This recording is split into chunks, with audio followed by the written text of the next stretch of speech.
So the subject of the discussion or our conversation will be about what is known as Mahayana and the Tantrayana, and how to sort of combine it and put it into so-called practice.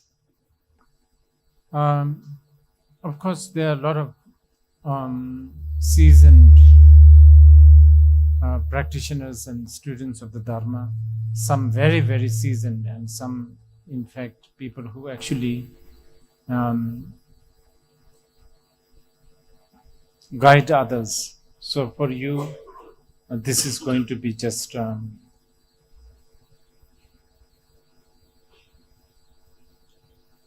nothing new. But I believe that there are some who are fairly new to all these. So it's going to be a little challenging because I need to kind of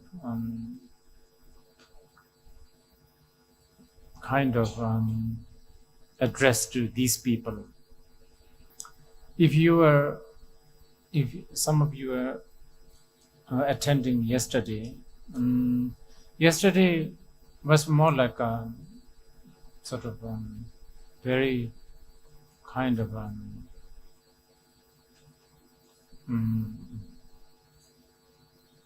introduction, especially aiming for those who are quite new.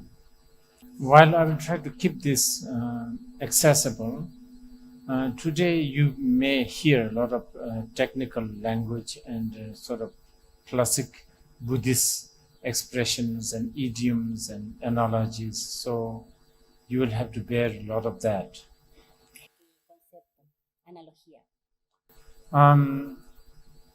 Recently, I'm also noticing that in the process of trying to introduce Buddha Dharma to those who are different culture, sort of different background, and by trying to make it understandable to different culture, we need to be a little bit, and forgetting to, and sometimes even deliberately not using classic traditional nuances, may be dangerously depriving the Buddhist wisdom tradition. One good example is like mindfulness, which is quite trendy now. And people are kind of used to things like phenomena like mindfulness and yoga, for instance. And there's a lot of effort in trying to, well, also it's a kind of a good mark, good, it's a lucrative kind of commodity, like mindfulness and yoga and stuff like that. So there's a money involved, in other words. So when there's a money involved, big part of it is always trying to sell it, and then you are always trying to sell it to whatever the buyer wants to buy, not what the seller wants to sell. So for instance, people talk a lot about mindfulness, but hardly people talk about mind. For Buddhism, mindfulness, fullness cannot be taught if you are not talking about mind. What are we trying to be full of? And also like a concept like yoga. Now, the moment the word yoga is mentioned, it's something to do with exercise, stretching. But so it's we are dangerously depriving even the definition of the word yoga, which is actually really profound. It's something to do with the balance. Not just balancing your asanas, your postures and stance. I think there's something like 8 chapters, right, in the Patanjali Yoga Sutra. And but At the moment, we are more interested with the balance of the postures. I think 90%, 95% are more interested with that. Maybe 4% remain, 4% interested with the balancing prana. And almost, maybe 1% then talk about other yoga. There's other yogas. Out of 8, I think it's 8 chapters or 8, yogas. We deal only with one and little bit with the second. The rest we don't even bother. And that is a very big deprivation. But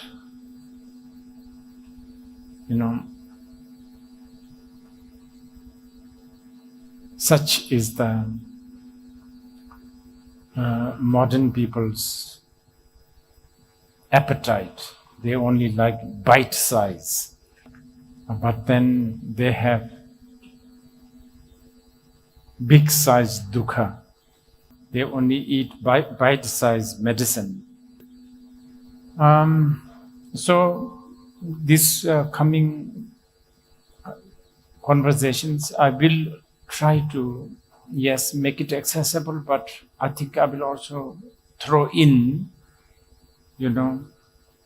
classic, analysis and expressions. I think it's important, especially for those who are wanting to pursue Buddha Dharma seriously. So first I will give you few sort of, let's say, Buddhist idioms or expression. Okay? I know we are going to talk about Mahayana and the Tantrayana. And yes, of course, you already know Mahayana and Tantrayana is teachings of the Buddha. Let's categorize like that. Now, it will be interesting for you to hear this idiom, Buddhist idiom. It's a very important one among the Buddhist philosophy student. In Tibetan we say, Buddha never taught anything Buddha never taught anything because he knew the subject. No, that's it. That's the idiom. I think this is a very priceless idiom. So the teachings of the Buddha is always triggered by compassion, not by knowledge. Okay, let me sort of explain this a little bit in case you sort of misinterpret this. Of course, he knows the subject, of course, but that is not the reason. It's not like he has finished a school, graduated, finished his training, and he knows the subject. Now he's become the expert, so now he got the job as a teacher. It's not at all that. His is all out of compassion. Okay, let me sort of decipher this a little bit.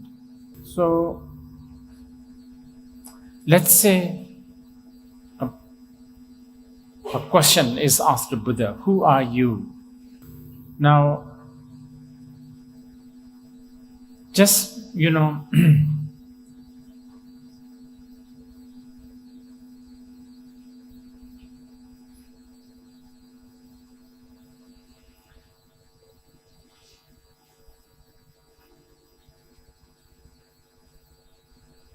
let's say actually the setting of this question is also occurred during actual philosophical discussion, not just like in the street, who are you? So actually the student is genuinely, philosophically, academically, scientifically asking, who are you? So the answer of the Buddha does not come from this intention of sharing the knowledge. No, it's always out of compassion. So it goes something like this. I'm just illustrating. Buddha will look at this person and he may decide to say, oh, I am a son of Shuddhodana and Maya Devi. Once upon a time, I was a monkey. So on and so forth. So that's how he could answer. But to the same question, who are you? Buddha could answer totally different way. So to somebody like Subhuti, one of his very important sort of student, and this is in the very famous sutra called Vajracchedika Sutra, Diamond Cutting Sutra. Buddha said, those who see Buddha as a form, sound, name, they all have a wrong view. So you see, there's a seemingly contradiction. So you will see full of contradictions in the sutras. Maybe I should use the word paradoxy. Full of it. And this is because the teaching is triggered by compassion. Now I needed to tell you this background because our subject is about Mahayana and the Tantrayana. And these two, Mahayana and the Tantrayana, many times there is a big paradoxy. And this is the very sort of the reason why, this is the very subject we are discussing, isn't it? How to unite, combine the Mahayana and the Tantrayana. As if those two cannot be combined, like there's that sense. Okay, so I'm sorry, some of these, as I said earlier, are going to be a little technical and a little academical, but I think these are important because the teaching of the Buddha should never ever use just to feel good. It should really make you liberate from all what we call extremes. Yana, Mahayana, Sharvaka Yana, Tantra Yana. This Yana, the connotation of the Yana is something like a vehicle. Whatever you are using must sort of take you from point A to point B or Z. Okay. So this is one background I wanted to share. Okay, now another idiom, or this time a shloka, I wanted to share with you. And this is again going to be a little bit academical, but please hear it. And this is, I'm quoting a great comment, sort of the disciples of the disciple of the Buddha. His name was Shantideva, and I'm quoting from a very revered text called Bodhicharya Avatara. There, Shantideva said, "Dungal nyevar shidundu drebi mongba do mija." This is a very important statement.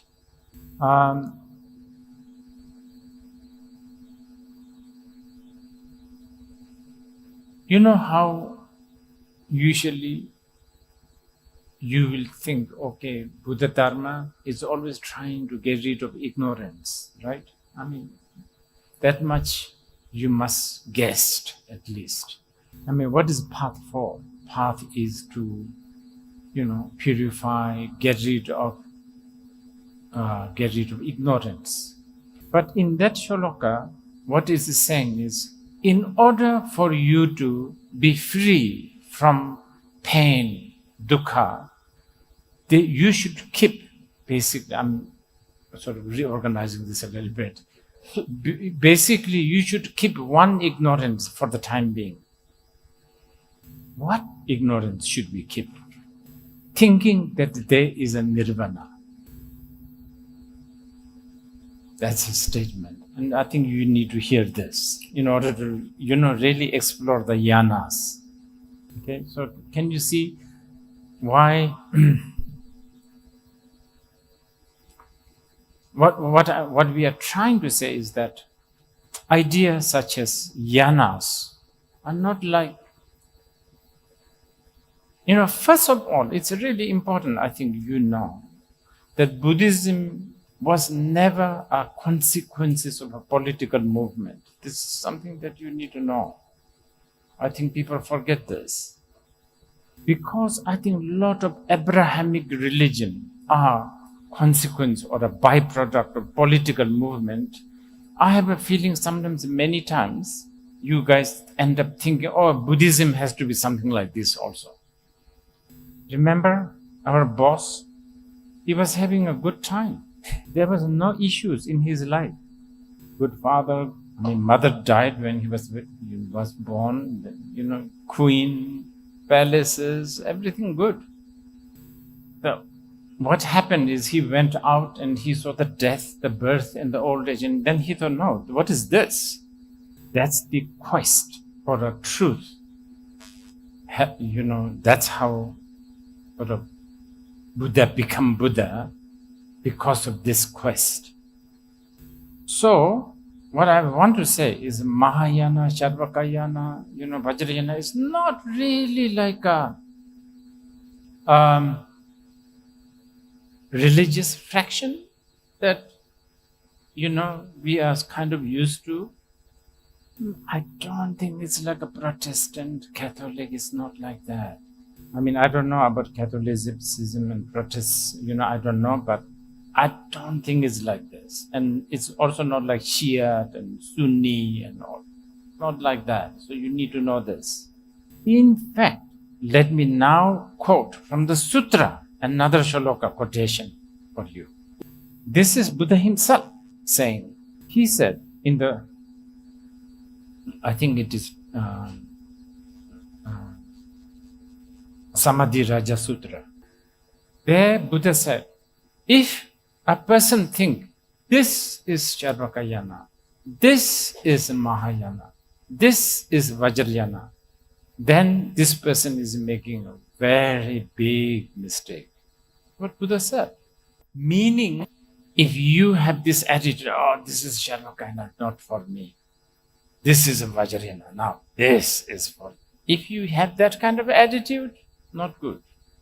That's like you looking at the fruit and totally ignoring the root of the tree and the branches and the stem of the tree, and only preferring the fruit and totally discarding the tree. But there's a human beings' issues. It is true that as the teachings are taught, there is a lot of sectarian and divisions. I am a Charvakayana people, he is a Mahayana. That happens. Well, there are few good things, not many, I don't think so, but few good things that the Tibetans have achieved. And one great thing they achieved is in Tibet, all Yanas are venerated. And this is quite a good achievement by the Tibetans, I think. But still, Tantric Buddhism always, takes over a bit. We will talk about that later. Now, in some parts of traditionally Buddhist society, like Thailand, Burma, they don't even accept Mahayana Buddhism as a Buddhism, let alone Tantra. Now this, actually, they have a very good reason to say that. It's not out of just, animosity they say that. But well, probably some do, but there is some root in this. So imagine, to all of you, I give you an information. Let's say I said, last night, Argentina and Chile played the football and Chile won 7-0. You all heard this. But during the break, teaching break, to some of you I said, actually it was not Chile, it was Germany. But I wanted to make the Chilean happy, so I said this. I'm very happy. You understand? So now you come back, all of you. Some of you have exclusive information. And then there is sometimes, no, he said it's the Germans. Oh, it's the Chileans. We all heard it. You also heard it. They will point it to you, the exclusive people who, and at that time you have to say, yes, you also heard he said that. You understand? You have to agree that he said it was Chile who won. You have to agree. They don't have to agree with you saying it was Germany.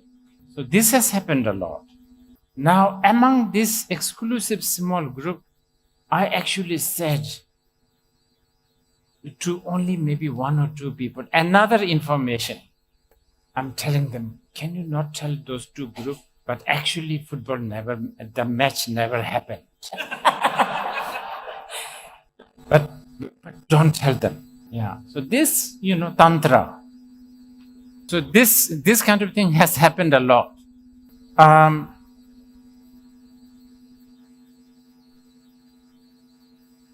But as I said earlier, as a human beings, there's always an emotion and that there's always a little bit of a dispute also happen.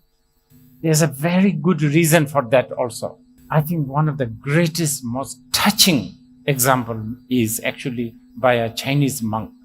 I respect this monk so much. Many of you know his name is Khyentse. If not for him, we will never know where Bodh Gaya is today. We will never know where Lumbini is today. And he was really sacrificed his life going to India and brought the Buddha Dharma to China. But in his, the thing is, unlike Tibetans and Indians and Tibetans, they don't have a good habit of keeping record. Chinese keep everything in record. So in his record, he has written all parts of his journey experience. Basically, he's almost like a diary, and it's fascinating because the things that he had to go through. I mean, just imagine the climate, the terrain, Chinese guy in India. He went to study in Nalanda. And not only that, when he went to India, he sneaked out of China because at that time, the Chinese emperor did not allow anybody to go out.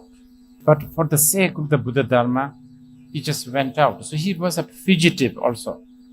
Anyway, in one of his writing, he said, well, when I was in, I think, present day Afghanistan, and he went through that because he went through that journey. I saw these so-called tantric people because he was a Mahayana. He was not a tantric, practitioner. He said, I saw these, sort of disgraceful, sort of so-called tantric people. They come and sometimes they fly. They have magical power. He wrote. And he says, but we, the follower of the Buddha, we don't care about this magic, flying stuff. What is that? We are for enlightenment. Who cares about flying? He wrote that. Now, of course, how you read it is different. For me, when I read it, it was so touching because it was, to me, it was a confirmation that there was a great tantric master. Now, of course, our subject is how to combine them and practice, isn't it? Which is such a very good wish that you have. Really Pero por supuesto que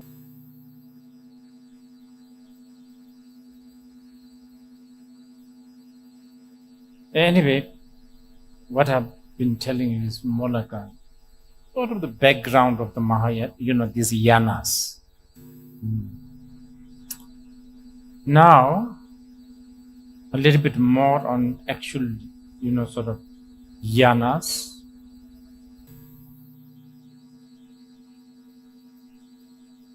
So,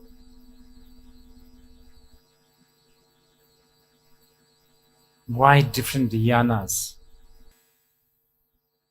O different. Okay. So, in the tantric text, there is a term called Jula Meba Jucheji, which means for those who likes cause, I shall teach cause. O que se interesa. I'm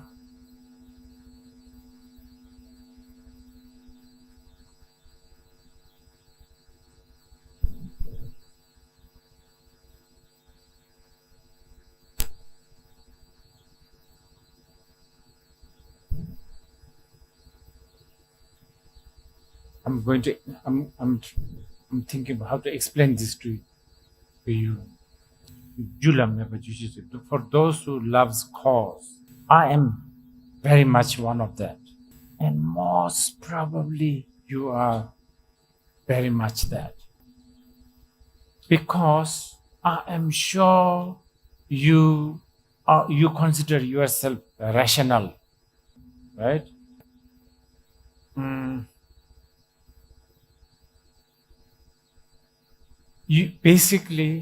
You are believer of the expression no pain, no gain. Yeah? ¿Verdad? Cause lover. It's a proof. There is no free lunch. Do you believe in that? That proves you are a cause lover. So many things.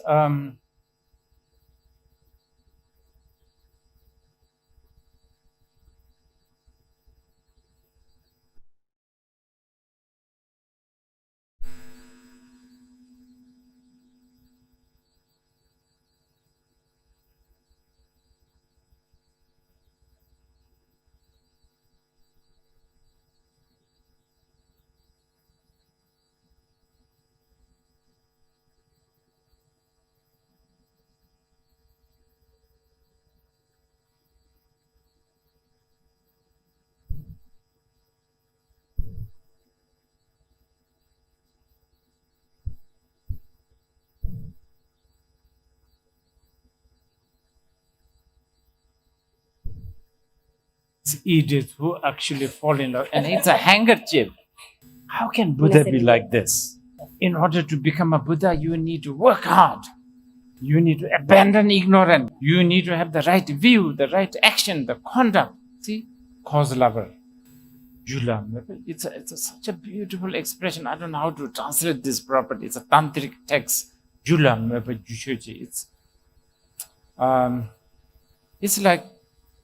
It's like, what do you want? Oh, you like cause. Let me give you a cause. It's a bit like that. Now, let's go to the other, what do you call it? The other polar, so to speak. For those who loves result, I shall talk about the result. Now, this is, for me, I pretend that I like that, and intellectually I also get excited, but emotionally I can't accept. Okay, so there's so many. Okay, I think my favorite is Longchenpa's word, right? In the treasury of Dharma Dhatu, Longchenpa says, which sentient beings? I never see sentient beings. What are you talking about? Which Buddha? What nirvana? Are you crazy? Intellectually, I get excited to hear this. But emotionally, I'm very much cause lover. I dare not love result. Okay, anyway, that is Tantra. Those, the teachings that really deals with the result is the Tantra. We will talk about this in more detail as we go as we discuss. But I need to sort of explain a little bit more about Yanas still.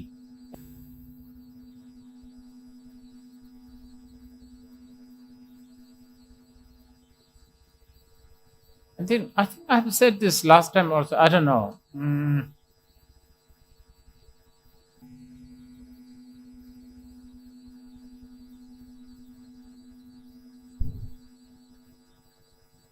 It's related to what we just discussed. You know, the cause lover, the result lover.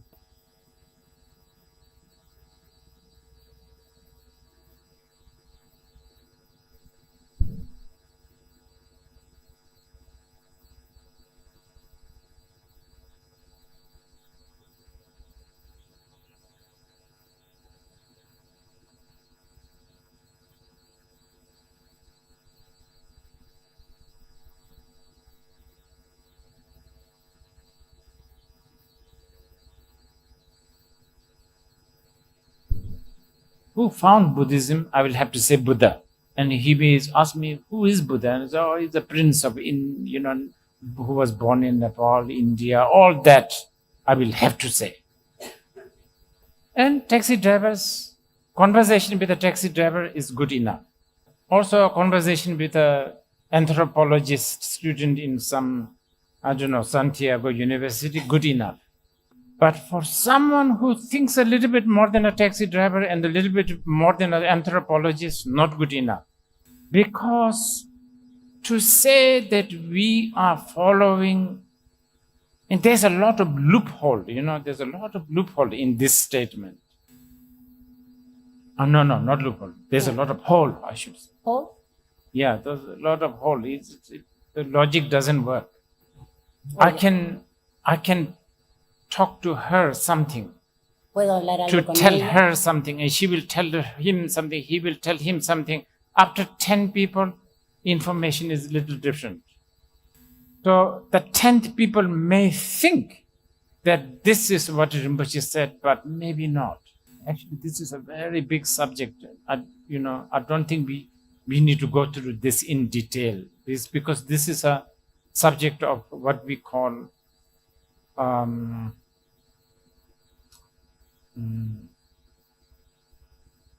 it comes in the sutras also. It begins with something like, thus have I heard. It begins with that. Yeah, sutra never begins with, oh, Buddha said this. It always begins with, oh, I have heard this. It's very important. So, for someone who is seriously pursuing the path for the, enlightenment, they want to know who is this real teacher who is teaching them. So the answer you gave it to the taxi driver is not good enough, I told you. But now,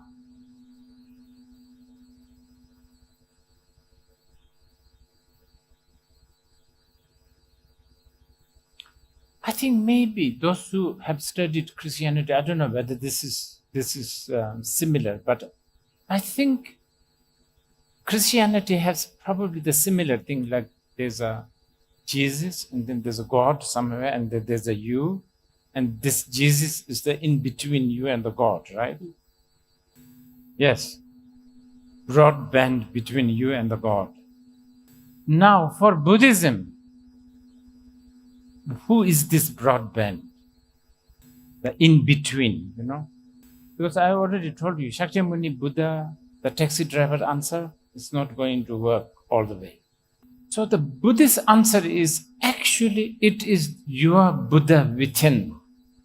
The Buddha, that is your nature. That is doing the teaching. Oh, there's a long analogy on this.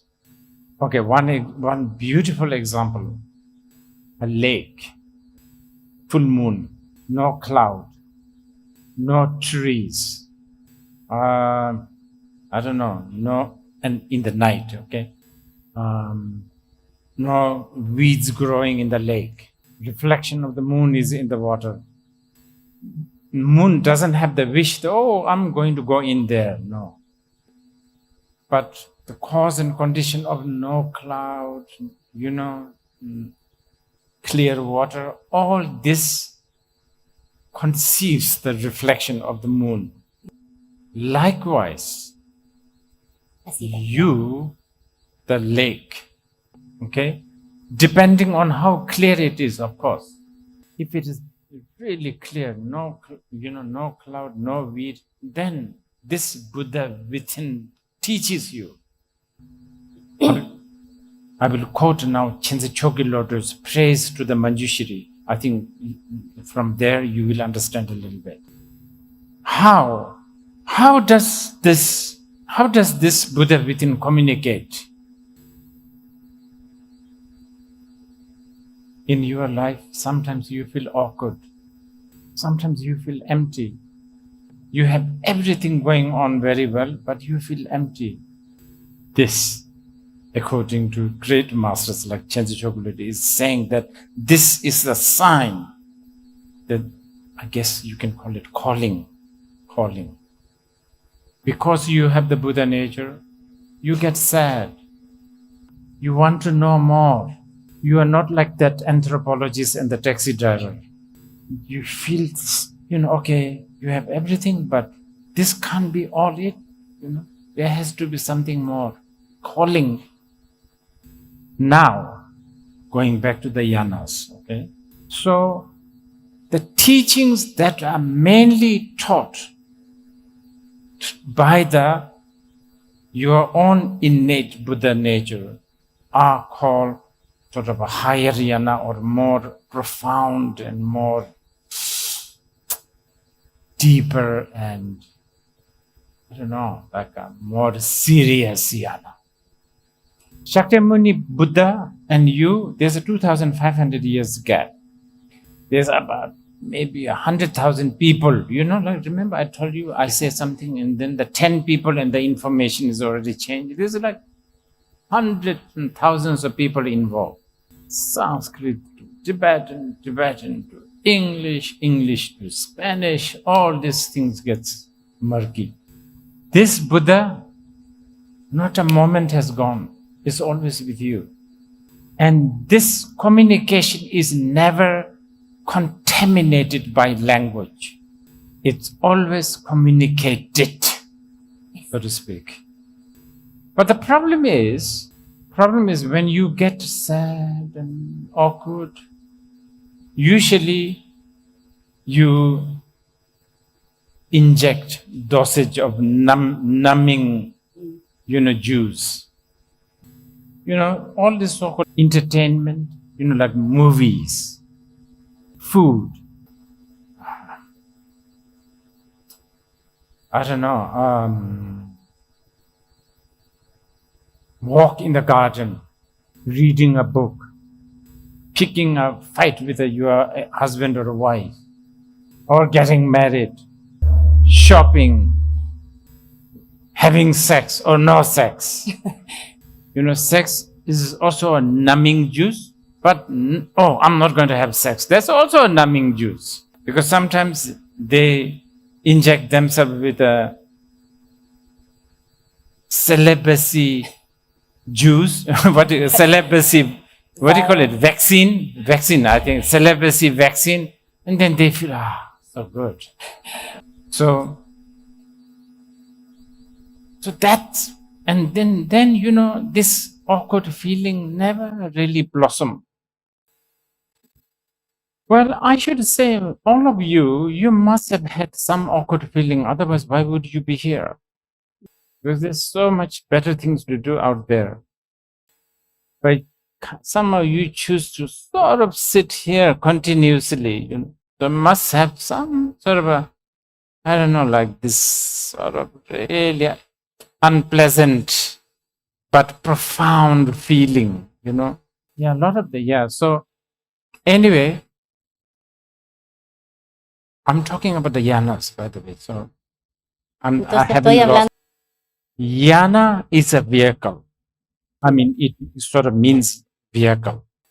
So the moment or a path, The moment you talk about a path, obviously you are talking about a path dweller, right? You have, if there's no path dweller, what is path? There is no path. If Sika. moment you talk about a path dweller, you are talking about a goal, the end to the, the path, and then this path dweller hasn't reached there yet. Some of you may be like sort of pondering, should I take this path or not? Some of you are pondering, some of you are just actually stepped in and starting to walk towards the path. And some of you are like, let's be safe. Let's go by highway, gas stations, like there's a toilet stopover, restaurants. And path is also kind of straight, good road signs. Yeah, that's, Charvakayana, Mahayana. Some of you are more, like, oh, no, I don't have much time. I need to go take a shortcut. Maybe there'll be goats walking or cows walking. I'm thinking about India. Maize, all of this, no toilets, no restaurants on the way, but no, I need to reach there. I don't have much time. I'm going to endure all this, hardship. So some sort of a daringness, some sort of a decisiveness. So yeah, then you jump into that. So that's up to, so that's a tantra, the shortcut together, isn't it? Which, by the way, is also possible. Yes, it is. Because actually, in this day and age, purely going by shortcut is maybe we just don't have that kind of courage. Maybe, we are taking a break. So, we were talking about Yana as the path, and therefore, it's inevitable to, but we need to talk about path dweller. Yeah. And when there is a path dweller, I've said there has to be a goal, and also meaning the path dweller is not there yet, right? And by the way, these are all whatever I'm saying, all these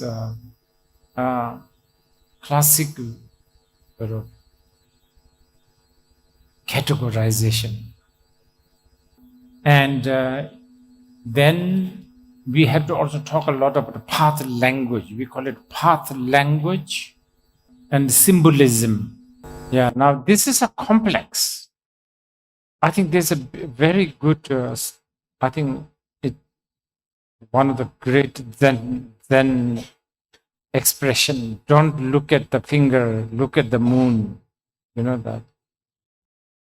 You can use the finger to point to the moon, but you are not supposed to be, finger can help you guide yourself to the moon, but you are supposed to look at the moon. But many times we end up looking at the finger because they're very beautiful, and the bracelets and the pedicure, manicures are so good. And also it's kind of there, right in front of you. Moon is so far. So anyway, path language, it's a very big subject. Path language, path tools, symbolism.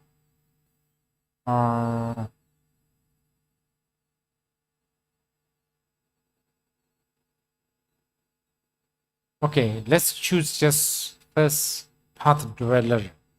Massive subject. Okay, let's approach this way. Sometimes in the teachings we hear that the practitioners are like a patient. The teacher is like the doctor, and the Dharma is like the medicine. So, patient meaning you have an ailment. So I guess Una aflicción. we talk a little bit about ailment,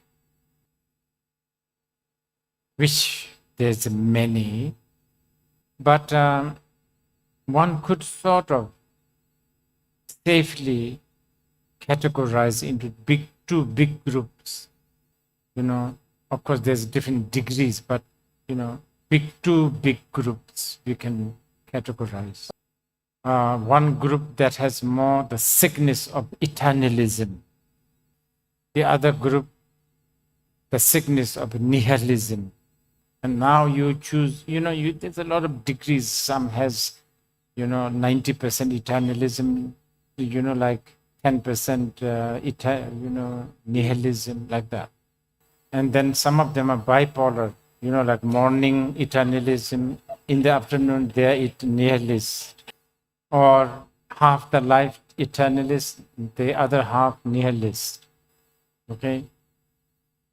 So for different ailment, different sickness, different patient, you need to, give different medicine. Now this is me poking you guys a little bit. Yeah.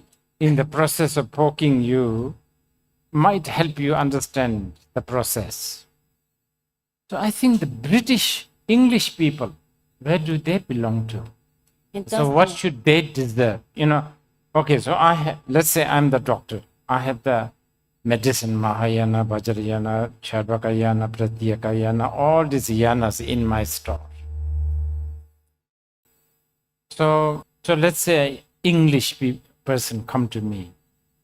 I'm forgetting a big element here.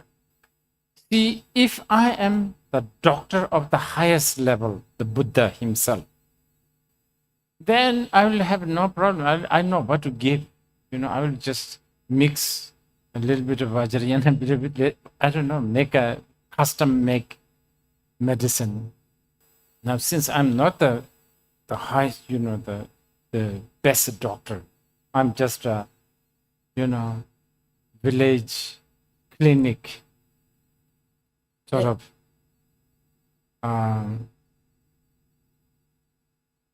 nurse who refused to resign. So I can only do some educated guest job. So an British person come to me.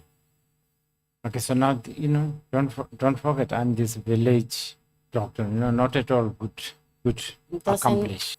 But I've been in that clinic for a long time, so I'm quite good at doing guest job. So then, they're English. I have to consider Church of England also in my head. And English are kind of, they're quite romantic. They like, English kind of likes things like history. I don't know, they like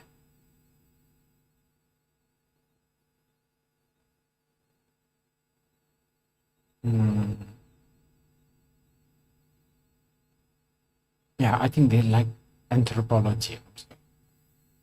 And they're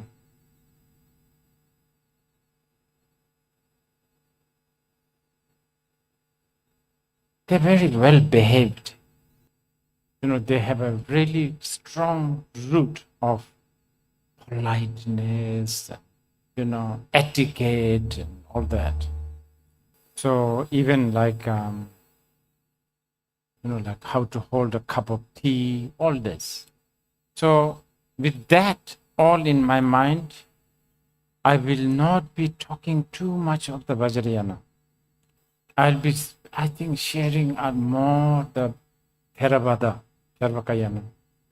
By the way, I'm probably joking a little bit, but so this is a bit, I'm also kind of telling the truth, because in England, actually, the Sharvakayana prevails.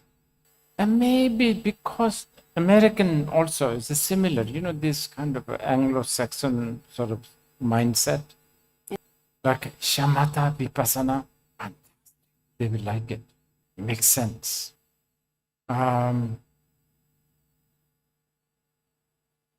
Maybe French also, I don't know. But Guru Yoga, no. French Revolution, Guru Yoga. We just finished, chopping all these, what do you call it, terrorizers just few centuries ago. We are kind of now okay, and now this Guru Yoga, back to this listening to somebody.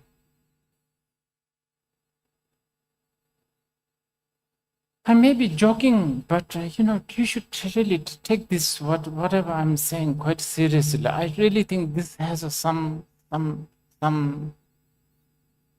substance in what I'm saying.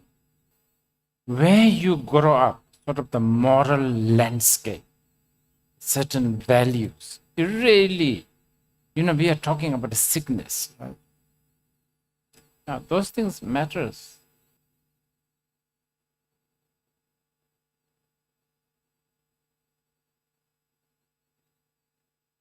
But this is a big generalization. So let's say I have an English coming. Very, as everything what I said earlier, and also very, I don't know, sort of very moral oriented.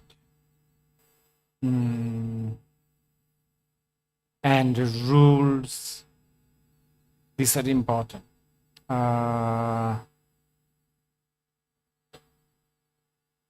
Ethics, important. But, okay, here comes this is important. You have to pay attention. Okay, so the person is all of that, what I just said, but biologically, the English guy, English person is a very horny person. So here he is like talking, he or she is thinking things like benediction and, like morality, sin, blah, blah, blah, all of that. But biologically, there's something else also going on. Now, since even though I'm not a perfect doctor, I'm quite seasoned, remember? And, I'm supposed to not give up my patient. So there I will have to now, I'm talking about our subject here, how to unite the Mahayana, the Yana, and the Vajrayana. So there I will have to sort of create a custom-make medicine. Also, don't worry, if you, no need to feel bad about being horny. He or she may say, really? I would say, yeah. No need to worry. In fact, why don't you visualize yourself as totally naked? All that, tools we could supply. So anyway, these are just, this is how the path kind of, it's really complicated. It's not really, this is why it's never really like a dogma, like a set of rules. You can't eat chicken. We can't do that. So this is why Buddhism is never really, there is no set of rule. Yeah, so it's complicated. It's a very complex, but also it's very encouraging because there's something for everyone. Okay, now we are going to stop for lunch very soon. So before you go, some of you may not come back. So for this reason, I'm going to tell you how to combine not only Mahayana and the Vajrayana, but even the Sharvakayana path in one go. So for those who are not coming back, at least you have this statement to take home, so to speak. Okay, so let's say you have a temper, you have anger. you should think, okay, anger is not a good emotion. Anger is going to destroy myself and others. I should not be angry. Anger is not good. Feel remorse for having anger. And feel, long to change this habit of anger. Okay? So that's a Sharvakayana path. Okay? Do 30 seconds. 30 seconds of that. Next 30 seconds, Mahayana practice. May everybody's anger come to me. I will take all these anger to myself. May the love and compassion go to all the others. 30 seconds of that. Okay, so that's already Sharvakayana and the Mahayana. Next 30 seconds, just watch the anger. Don't think it's bad.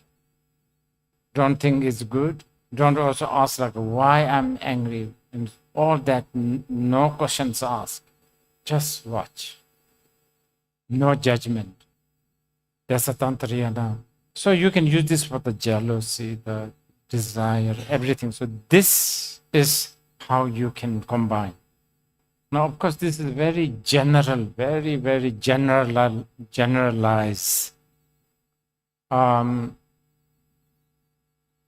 There may be people who are more nihilist. You may be preferring to sort of do the first practice more. I don't know why, because of your, past habitual patterns of condemning yourself. You like condemning yourself. Oh, anger is not good. I'm really bad. Maybe you have that kind of habit. So again, this is very, very individual.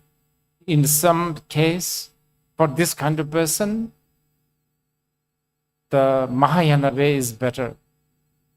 Okay, anger is not good. Other people's anger is not good. I'm going to take their anger. That kind of mind training. But usually, people who have that kind of a habit of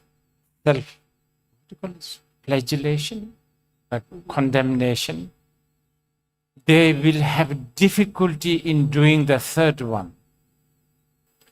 Because the third one is for people who actually can accept, no pain, all gain. But that's a little, rare, this kind of people. We have the habit of cause, but have to work hard. Okay. Okay,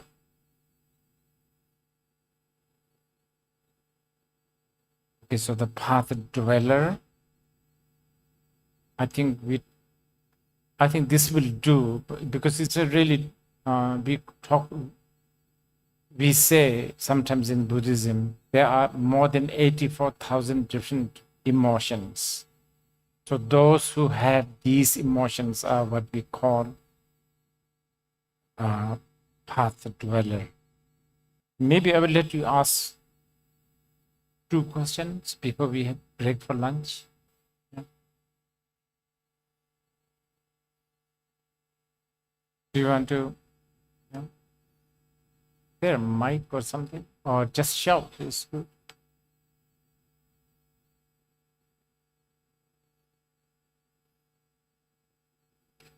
And so yesterday you were referring to the driver could always be wisdom and the co-pilot compassion. So understanding that this co-pilot has a Waze application in his cell phone. And then understanding the Tantrayana as the vehicle. Are you referring to the 3 spheres? In the Tantrayana? We will talk about Tantrayana maybe later.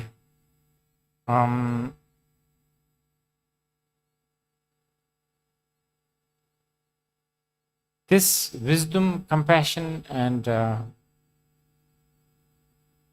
of action, the conduct, this actually exists with all the yanas. Wisdom for Sharvaka yana is like having a full picture of three characters like anicca, dukkha, and anatta. Things are impermanent, things are not perfect, and things are selfless. Yeah. And compassion for these people are really basically not harming others, really putting a lot of effort in not harming others. And therefore, conduct is also like,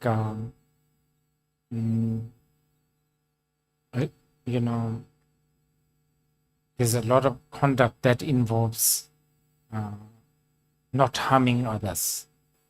For instance, like Panchashila, like a 5 precept. Also, a lot to do with the conduct is also dedicated for guarding one's own mind from distractions that could take you, that can make you go astray. Now, for the Mahayana,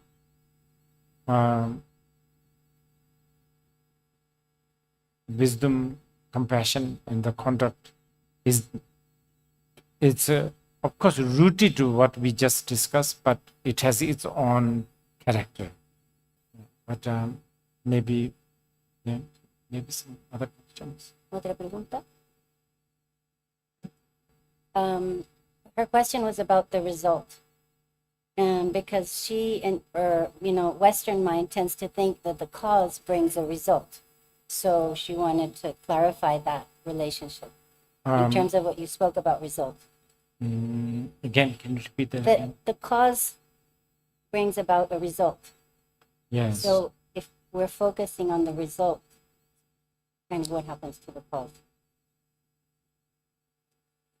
I'll be talking about like when I was saying the lover of the cause during that in that context. Yeah. Okay.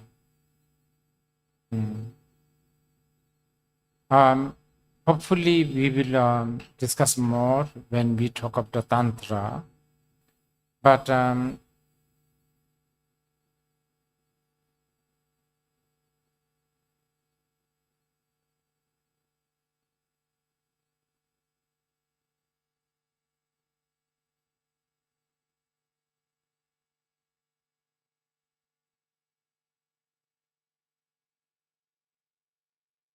I think this is again yet another classic example. I think this will help.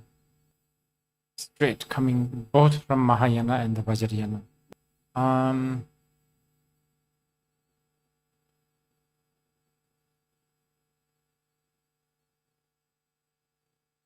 So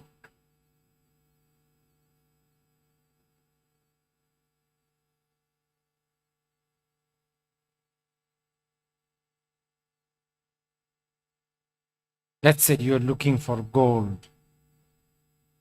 and someone give you a bag of ore. Now, if you are smart, you know about gold, you'll be happy. Even though it doesn't remotely look like shiny, like how the gold is supposed to look like.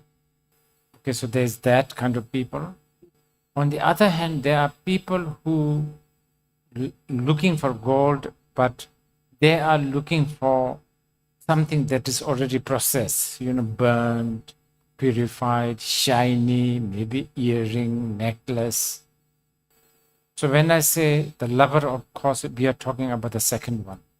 People who like things that's already processed,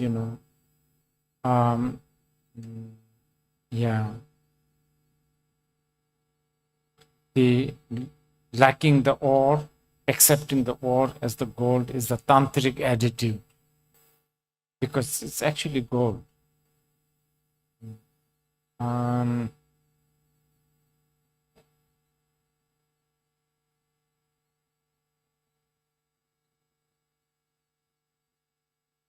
I know these are really, really complex, so maybe I'm not explaining too well here. I'm thinking how to do this. It might come in my head. So meanwhile, you can ask some other Puede que question. ya venga. She had a second part of her question, Mhm. which had to do with, you were saying yesterday that we have nothing to improve. But yet, is it yet that we should observe our conduct? Yeah, that's it. That's the Ahí está. goal. Or you thinking, or this bag of ore is bag of gold. Also, we are talking about attitude. Attitude. Yeah.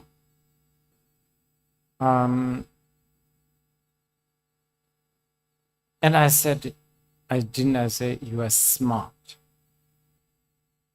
And it matters because let's say you have no time. You have maybe only like 5 minutes. Somebody is actually giving you a bag of ore. And then if you are complaining about this is not shiny, this is not polished, and then the person says, oh, well, I'm sorry, then I can't give you anything. Then this is a big loss for you. So your attitude, oh, yes, that's an ore. That's this will do, So the tantric attitude. But I understand these are very complex. So I will try to use a text to explain step by step, especially Mahayana and the Vajrayana. For instance, in the Mahayana, we talk about bodhicitta, and the bodhicitta is usually known as a wish to awaken all sentient beings. Vajrayana accepts that. But Vajrayana may also have this element saying all sentient beings are deity, Buddha, awakened. So the attitude is different. One is, I want to enlighten them. The other is they're enlightened, Big difference. The Mahayana attitude is like enlightenment will come later after a lot of hard work. The Tantra is enlightenment is now. But of course,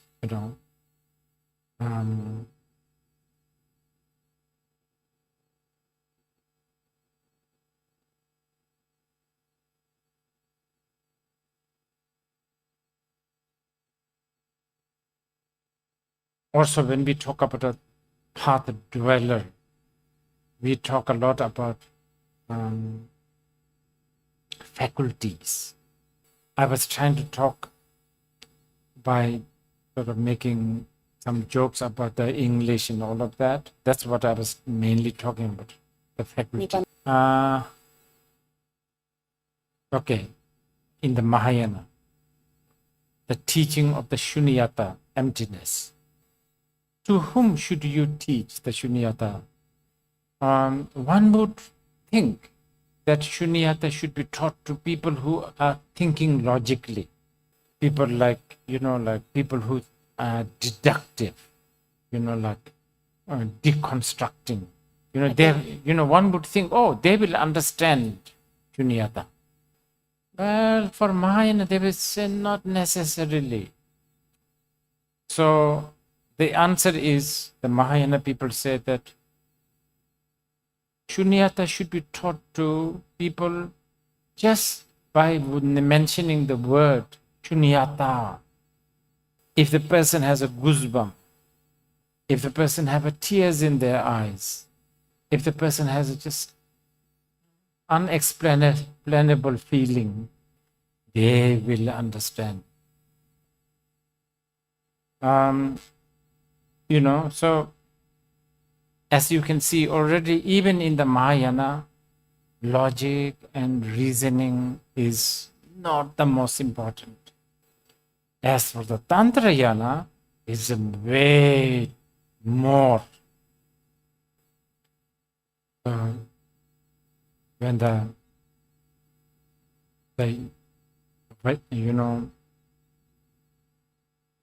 Dakini request Heruka to teach the Tantrayana.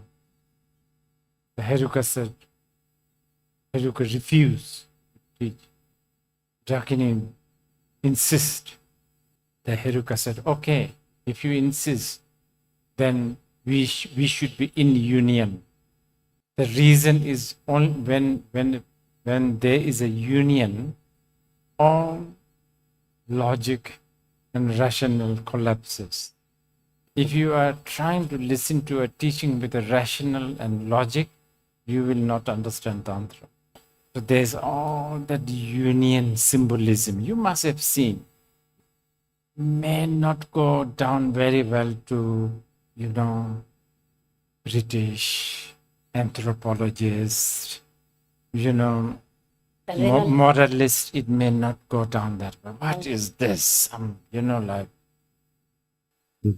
won't go down.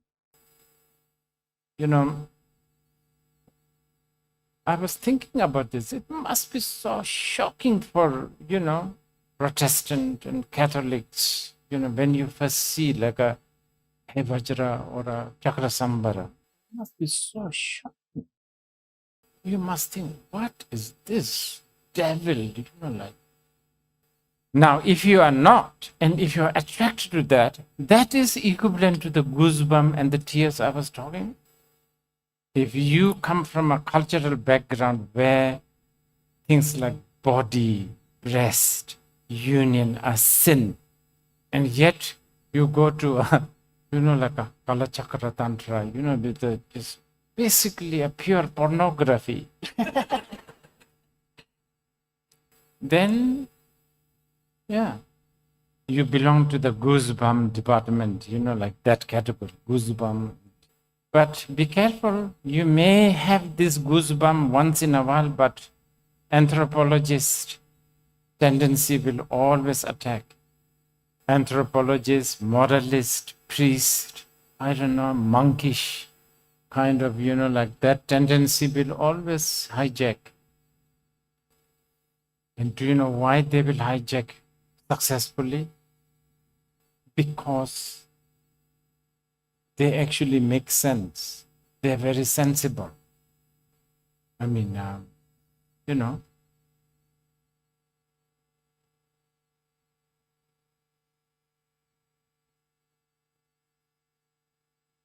Would you receive a teaching from, 8-head master with the 8 head and 16 arms? Yeah, probably you will if you are, in the state of ayahuasca or something. But in your so-called rational, sensible time zone, you will not let him in your room. Too scary. You will call 911 immediately. Anyway, there's just too much information. I'm just going to whatever comes in my head, I will just throw in. Partly because I think also, at least some of you should just have a glimpse of the richness of the so-called Buddha Dharma. It is very, very rich.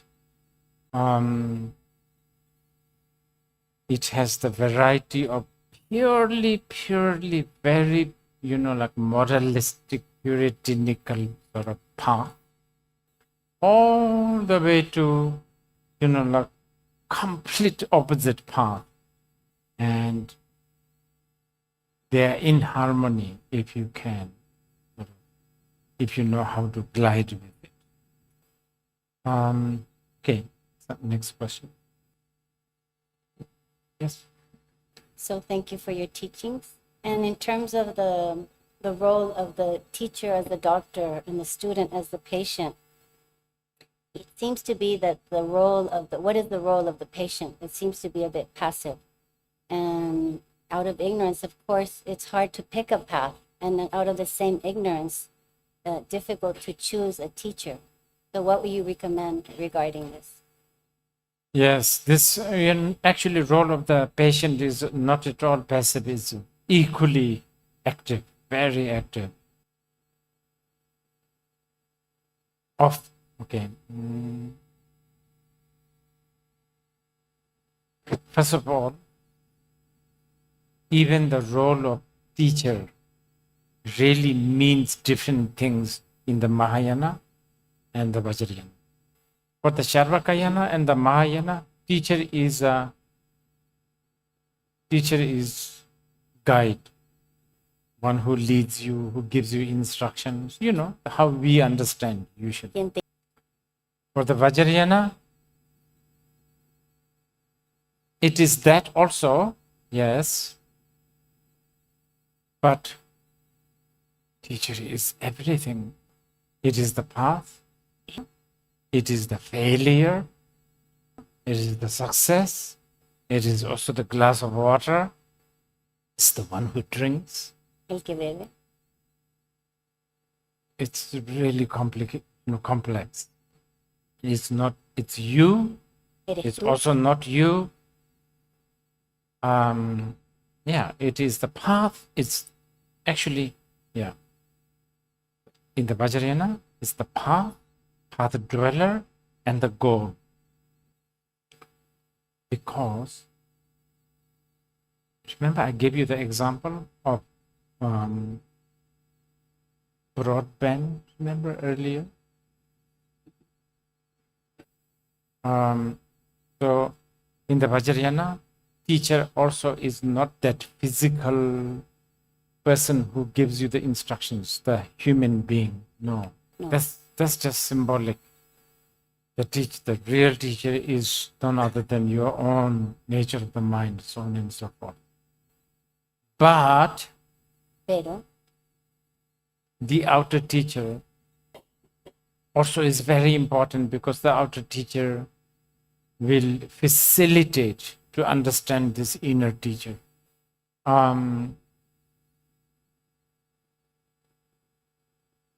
And how do you really bump into this outer teacher?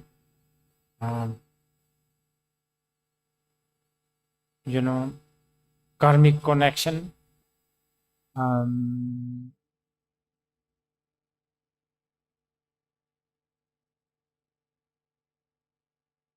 And also, more importantly, how savvy you are in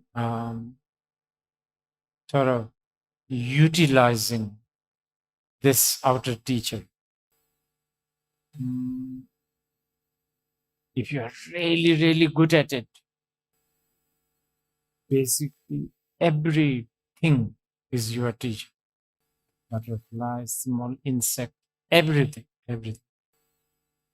Now, let's assume that you are not that, matured. Then it is usually one or two or three, or, this being who you have affinity. Now, when we talk about affinity, we are also talking about patient. So affinity is not necessarily coming as, you bump into this, you are chosen, master who will then have some halo towards you. Not necessarily. It could be something like you like pizza with anchovy. This master also likes pizza with the anchovy. Or dislike, doesn't matter. Whatever, something that connects you. You can't stand anchovy, but your master keep on ordering anchovy. So through the anchovy, you have a connection. You understand? Very, very. There is no set of rule. So many beautiful stories regarding this. One of the greatest one is the Saraha. Saraha was the president or the dean of the Nalanda University. So learned scholar, he accomplished. académico. He was the teacher in the university, but he was never satisfied with what he knew. So one day he saw in the street this part arrow maker, part prostitute. And I think there's many versions, but anyway, one version is that he makes the arrow and then she shoots to just anywhere, no target. And I don't know, somehow Saraha asked, why you just aimlessly shoot? The lady's answer is, this is your problem. You are always looking for an aim. And that interaction totally Saraha surrendered to her. I think he even volunteered to be the bouncer when she is having customer. This means a lot. Just imagine, Nalanda University is not a small matter. It's a very prestigious university. The kings were the patrons. And he's the dean. And he's being a bouncer in some prostitute house. All for the love of this tantric wisdom. And he's already very learned. Of course, there was a lot of scandal. Why is our dean found in that street? What is he doing there? Like that. I think he was longing to be fired, basically. And then, of course, the university had a hard time because he was a very valuable scholar. They don't want to fire him easily. But he upgraded his obnoxiousness. So, according to the rules, he got fired or something like that. So these are the tantric stories. I mean, tantric events, tantric, analogy.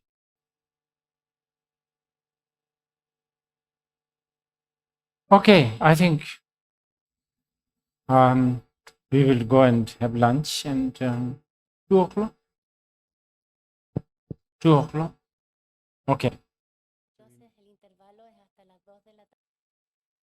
So this afternoon, we are going to dwell more on the Mahayana. Sometimes Tantrayana is also considered part of the Mahayana. So these categorizations can be quite confusing. There's one way of categorizing is causal path and the result path, which we discussed this morning. Anyway, once again, to sort of cap it again, I will speak in a slightly different sort of, again, use a different idiom. Semi Sanjit Jurush, Sem Sanjit Sheba. So, Mahayana, the way Mahayana speak is that mind is cause of the Buddha. That's how they sort of articulate. And in the Vajrayana, mind is the Buddha.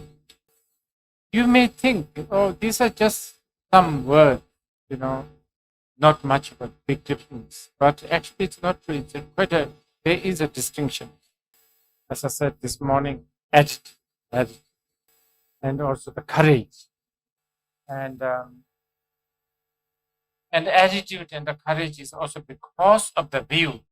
Remember, if you are really smart, savvy, you know what you are doing, and then somebody give you a bag of ore, your attitude is sort of fearless and no doubt accepted.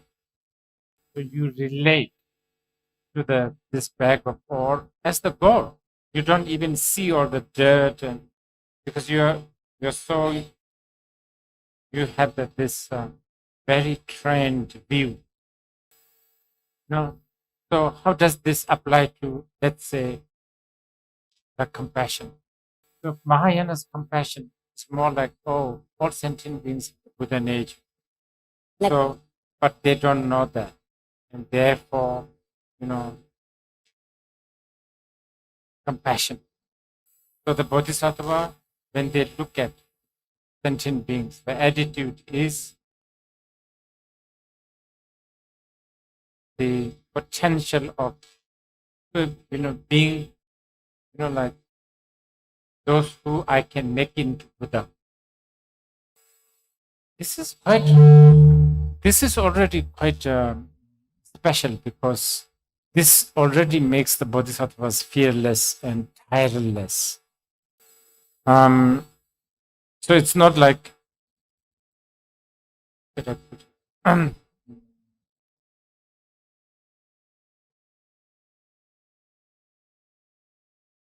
it's like when you wash laundry, when you do the laundry,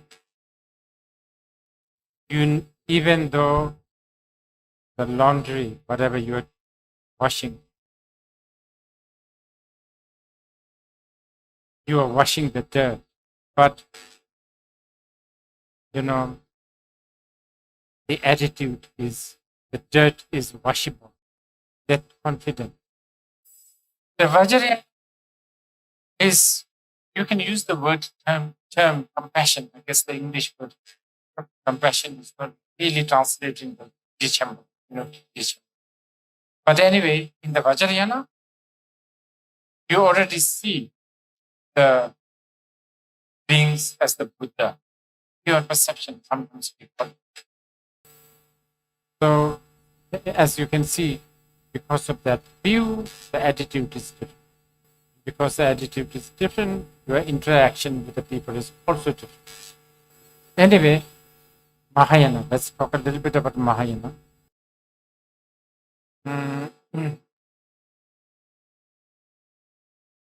I have to say, the term Mahayana may be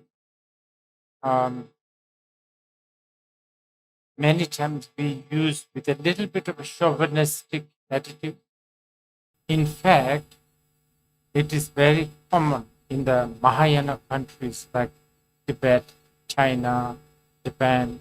They even use words like Hinayana, sort of the lesser vehicle. I think now the Tibetan teachers are becoming a little bit self-conscious using this. Just imagine, so-called Hinayana, which is Theravada Shabda. They're much more. There's much more of them than the so-called Mahayana. Okay, but anyhow, we use the word Mahayana, greater vehicle. Now, this greater and lesser, I don't like using this hierarchical word, but anyway, it's there. But anyway, hear me out, my sort of explanation why we use words like Mahayana. But let's begin with the view, because that's the fundamental. This is something for those who are studying Buddhism, you need to really keep in mind. For Buddhism, the view is the fundamental. Meditation or the practice and the conduct, all this is secondary, actually. In fact, no view, but only meditation and conduct, that is religion. It actually ends up becoming rigid, very rigid. Okay, so it's really, really the most important, the view. I cannot emphasize enough. And lots of Buddhist shastras are dedicated in pointing out, establish, and construct the view. Also, probably it is the most difficult one. Also, is least exciting. For instance, okay, so there's the view, there's a meditation, and there's action. So the meditation and action, they're little more exciting. Like let's meditate. So sit straight, stuff like this. You can do something. Visualization, breathing. Then the conduct, such as, diet, I don't know, like lifestyle, all different varieties, okay? There are Buddhists who diligently shave their head, but on the other hand, there are Buddhists, those who diligently keep their hair. There are Buddhists who appears as a ascetic, like a renouncement. That's their conduct. Then there's a Buddhist that are household, so they have abundance. That's their conduct. This is important that you know, because normally many people think monk, Buddhism, all the others you don't even think. That's a big mistake. Let's look, for instance, like Buddha have many disciples. There are renounced disciples like Subhuti, Ananda, Shariputra. But they are also very wealthy and, glorious, sort of wealthy, ornate, lay disciples, Manjushri, Avalokiteshvara, all those, earrings, nose rings, all kinds of things. These are really important to know. And then also many people think that Buddhist practices like ascetic renouncance, like monk, very, well behaved. But that's not only the conduct that you can choose. I have to say that's a very safe choice. Therefore, you see a lot of monks and nuns. There is totally opposite practice of conduct, such as yogis. Como los yogis. And even within the yogis and yoginis, you can upgrade your conduct. Nowadays, difficult. It's safer to be a monk or nun. Let's say you become Tantrika, Kali practitioner.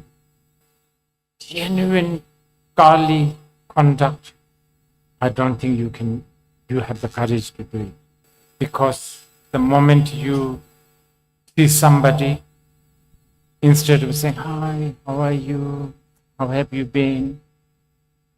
You have to call them, you bastard, you bitch. Like that. Just totally, just, that takes courage. You would lose friends, families. You'd be outcasted. And that's what you want. I mean, there are few people still in India, Himalayas, I know myself, I know few of them. They may not necessarily, like verbally, say what I was saying, but they just are impossible to work. I used to have a lot of tutors, and one of my tutor was like that. Actually, two of them, and one of them really special. Now I was very young. I was really young, but he was appointed as my tutor. And actually, he was a very, very highly ranked Lama. But we have to always make sure that he do not sit on the high throne. He's always put somewhere at the corner. We have to, because otherwise we could get into trouble for days. Anyway,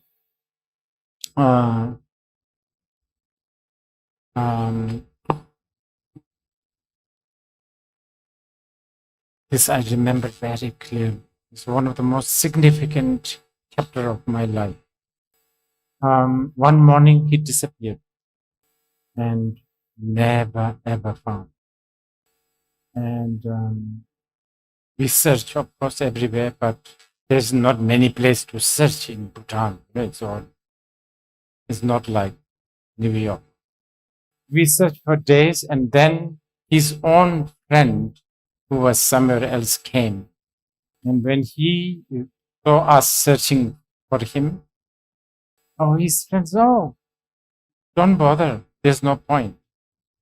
Because he had always wanted to do this. He actually took vow to Khyentse Chokilodo. He was a disciple of Khyentse Chokilodo. He took a vow that he's going to disappear. And that's exactly what he did. So as you can see, there was a question yesterday whether Buddhism is a spiritual path or not. So after hearing all of this, you have to decide.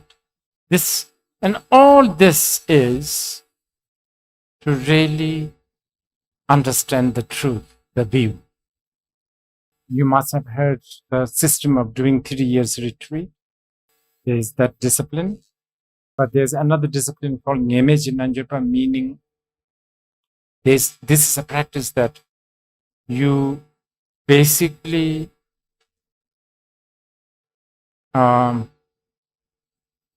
so it's a bit like you go somewhere and then as soon as you bump into somebody, whether you know or not doesn't matter, but as soon as you bump into this person twice, you move the place.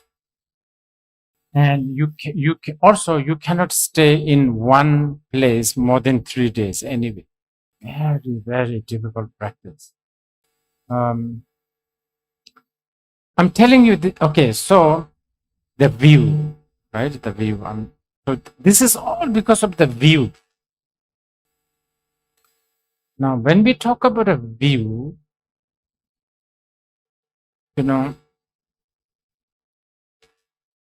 we have to establish the view, right? And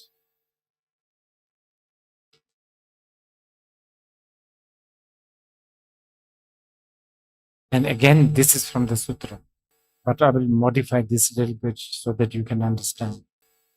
1 week baby, if you have 1 week old baby, you cannot shove pizza in the baby's mouth. You have to make something soft and soluble food. Maybe make the food also a little interesting. I don't know, put some nice taste. And then the mother or the father also have to sing song, make different noise. That's all good. If you shove down a pizza or a steak, baby will die. So just like that, the real view, shunyata, is like the steak. Yes, well done steak. Or maybe raw, I should say. So cannot give it to the young baby practitioner. So we have to make the view soluble, soft, interesting, nice taste, small piece, fit in the mouth. Okay, and there's a lot of that. I will give you a few. One classic one, the most fundamental classic one. All compounded things are impermanent. Yes, that's it. That's soluble and that's understandable. You cannot disagree with that. You cannot. It's all things are impermanent all the time, everywhere. And that's the soluble kindergarten level view number 1. Even that, if you can chew and digest, really so much benefit. Okay, so there's a few more. Okay, so let's make it a little bit more. Now the babies become bigger.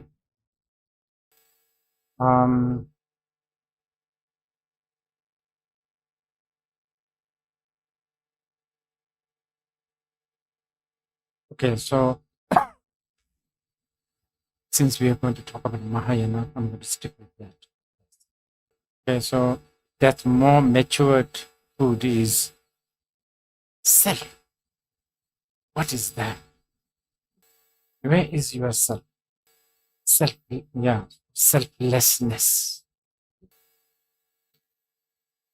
But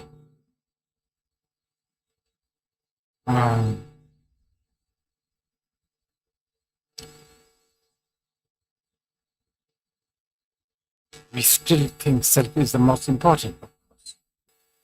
Clinging to the self is the root, the great grandmother of the samsara. Okay, But then you digest it. And then also because you really want to get the hell out of this, anxiety, this pain, this endless chores. So you just want to get out. So that's why so selflessness. That's a big one, actually, quite a big one.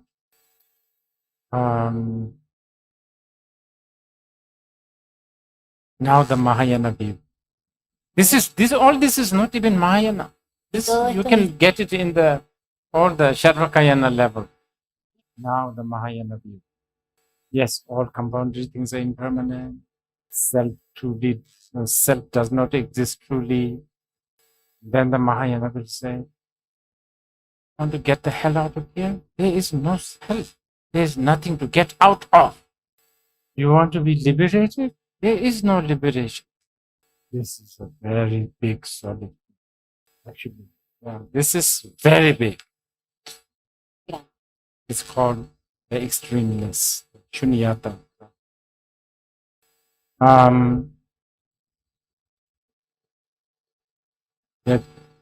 So even in the Heart Sutra, they teach that gate, paragate, parasamgate, bodhisattva.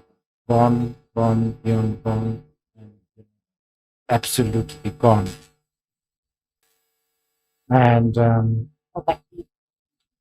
okay, so that is the sort of the Mahayana view. Let me again explain this in a different angle.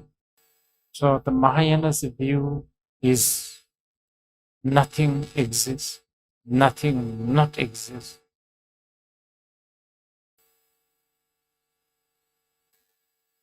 All phenomena, when all the conditions are put together, there is a seemingly a phenomena.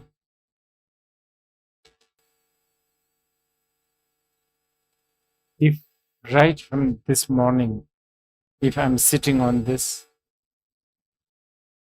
table, you will not think that this is a table. You will think it's a special chair.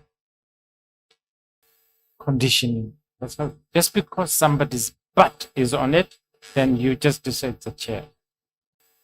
Pause, condition, like a rainbow. Light, sun, little bit of moisture. And distance is important. You don't want to go too close because you don't see it. It's there, but it's also not there.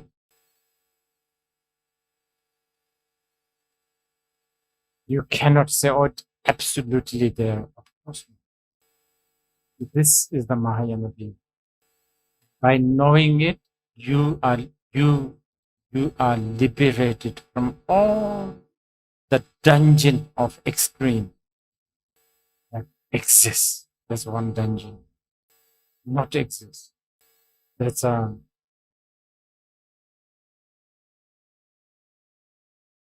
goes to a dungeon. And then more sophisticated dungeon is both exist and not exist. And neither. Anyway, I think just on an intellectual level, maybe it makes a little sense, but it's also really difficult even on the intellectual level.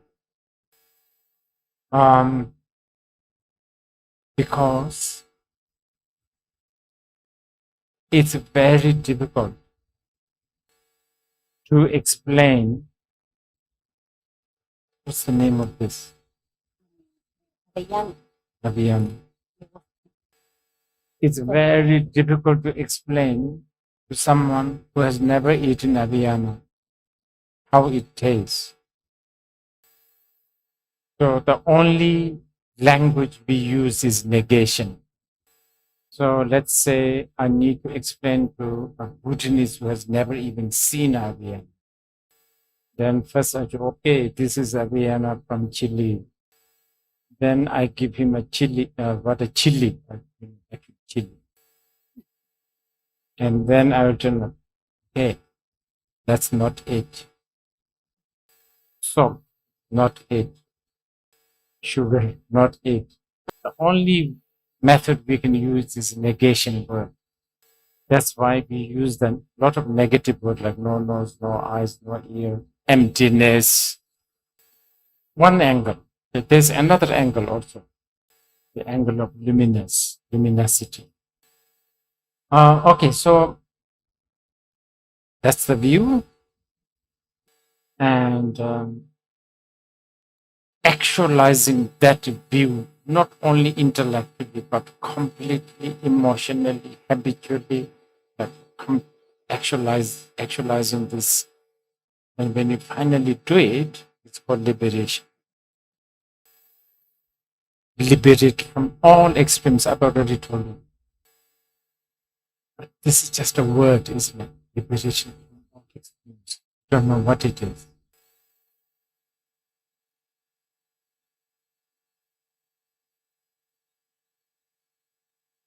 Liberate from time. Can you think about it? Liberation, you can use this as an example. Liberation from certain hang-ups, not necessarily for life, but for like 2 hours.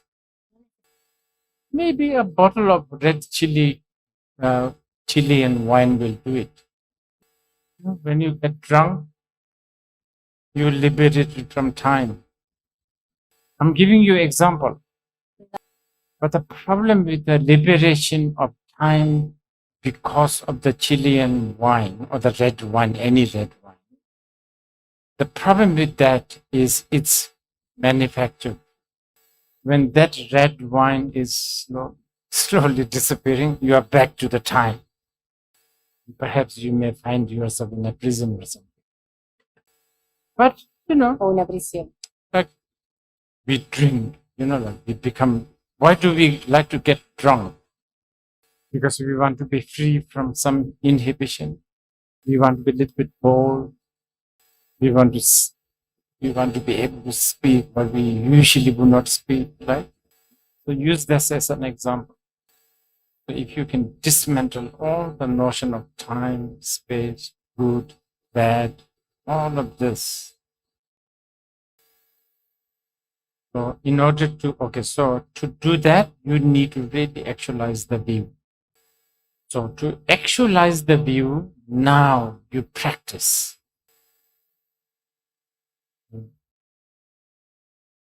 Let's talk a little bit about Mahayana practice. For Mahayana, okay, first of all, let's talk about the definition of practice. This is important. I've been telling everyone. People say, oh, he or she is a good practitioner. And if you ask why is he a good practitioner? Usually people say something, oh, he has done retreat, he doesn't drink, he doesn't eat garlic, he doesn't eat meat, all this stuff. See, got nothing to do with the view. Somebody don't like garlic, so they don't eat it. Or somebody loves sort of routine life. Some of us, we do love routine life because it makes you feel like you are, I don't know, life is together. It's like jog, like 1 hour jog, sweat, and all of that make you feel that you have achieved something. Some of us are like that. Get up 4 in the morning, you feel achievement. And of course, there's a part of you just want to sleep. But then if you just, don't wake up, like, don't fold your bed, whatever, then you also feel not right. So measuring the practice by count, lifestyle, not really correct. It would be better if somebody says, oh, he or she is a good practitioner. And the reason is this, he and she is always, she thinks about, oh, maybe I won't see you tomorrow because maybe I might die tonight. That's much, much, much better. And if this person doesn't get so excited by praise or get depressed by a criticism, because praise, criticism, they're just, it's not a big deal. It's good practitioner. Kaya yung buen practicante. And if you say, oh, this man is a good practitioner because he doesn't give a damn about, social expectations. That's quite high. That's quite high. But there's even higher one. Hay una aún más elevada. She's such a good practitioner. She doesn't give a damn about the social norms and expectations, but she will drink champagne, wear tuxedo, bow tie, put on lipsticks and, do everything right to fit in the sentient beings. That's a really, really difficult. Okay, so practice, definition of practice, any kind of physical, mental, verbal activity that will take you closer to the view. Okay? There's two other elements you need to know about the practice. Your practice must have two ingredients. Must. If you are making a coffee, you have to have at least coffee bean, you have, and water, I guess. Otherwise, there's no coffee. Without milk is fine. Sugar, no sugar, also okay. I guess fire is important. So likewise, practice must have a two ingredient, wisdom and method. So I offered this to the Buddha, the rose. Offering the rose,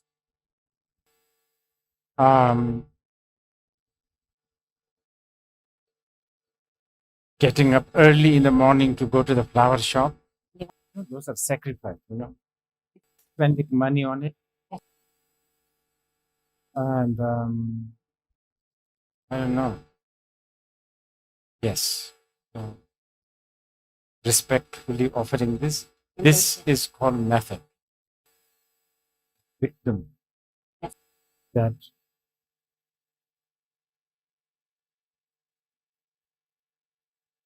I'll put it very crudely. This is just silly. It's not a big deal at all. The human beings decided that it's a rose. That's the only reason it's a rose. In fact, this can be anything. And also, basically, the value of the rose is seen from the context of illusion. For a practice, for the what is it?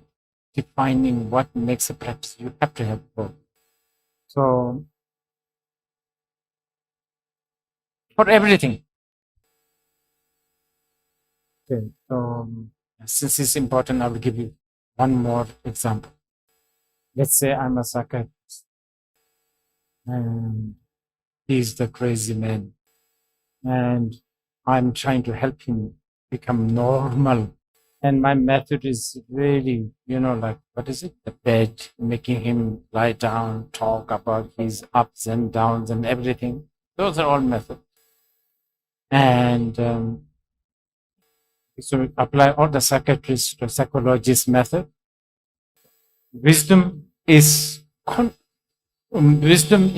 telling me, is normal?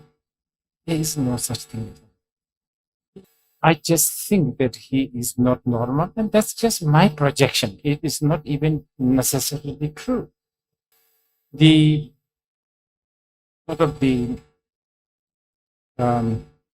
benchmark of cured It's just some people wrote it, and there's some statistics, and it's just projection of some group of people. This too must be there. If you have this too, I will never get tired of helping him. Otherwise, I will make a target, okay, to be normal of this man, I make a mark, okay, so he will have less beer. And then I will end up working so hard to make him drink less beer, which is my goal. It's not, we don't know whether it's really necessary, but it's my goal. With this, yeah, maybe he will drink less beer. It's just achievement of what I projected. Maybe he will never drink less, and then I will get like so frustrated because I am so attached to the concept called cured. Maybe I end up become crazy myself because I haven't achieved the cured target. So behind every psychologist, they have another psychologist working with this psychologist. So therefore, this wisdom and method so important, so important. This also exists with the Tantra, same thing in the Tantra. Some of you made mandala offering. Sun, moon, this, that. I mean, if we don't talk about wisdom and method, telling somebody I'm offering you sun, that's like you are treating the gurus, your teachers like a kid. I'm giving you a sun, I'm giving you moon. But because of the wisdom and the method, you can do it. And the so-called doing it is also very illusory. So, based on that, in the Mahayana, there's something called 6 or 10 paramita. That is the Mahayana path. Okay? And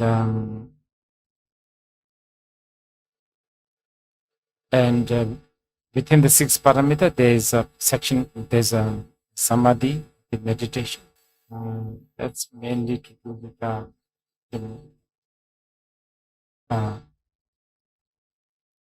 making your mind malleable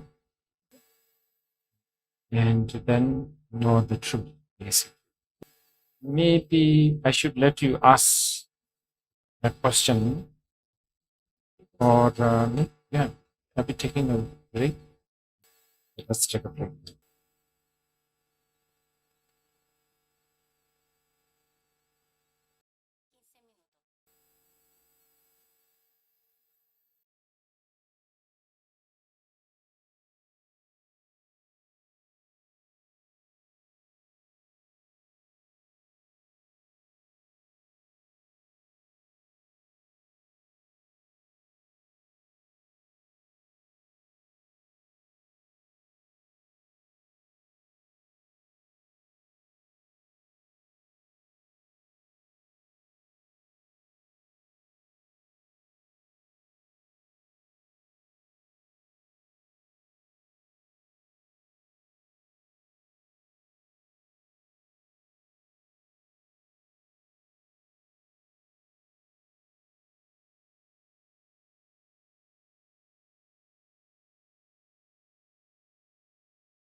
You are creating famine of spiritual practice. You are creating poverty of practice.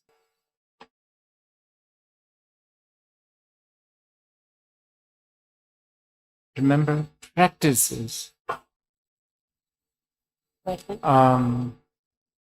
doing or thinking or not doing or anything that takes you closer to the view, closer to the truth.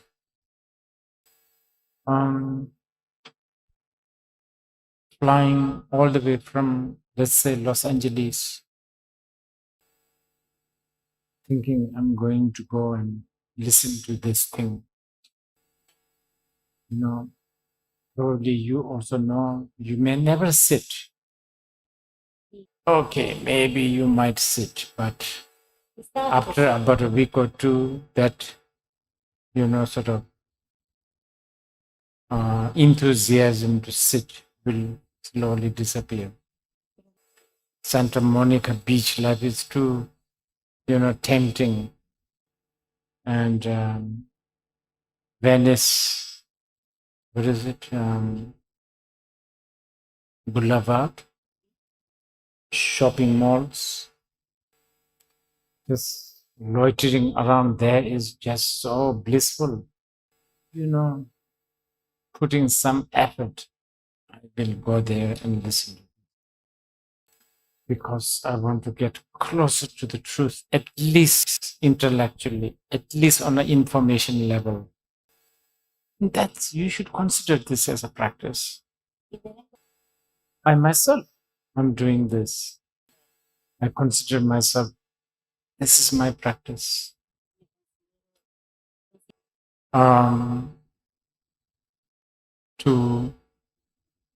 It's just so fortunate that 2,500 years after Shakyamuni passed into the parinirvana,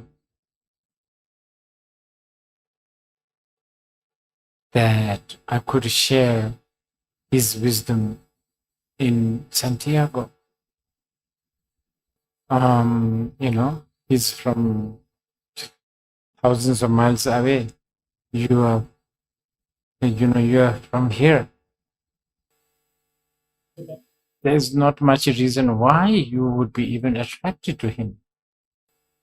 But this is your karmic connection.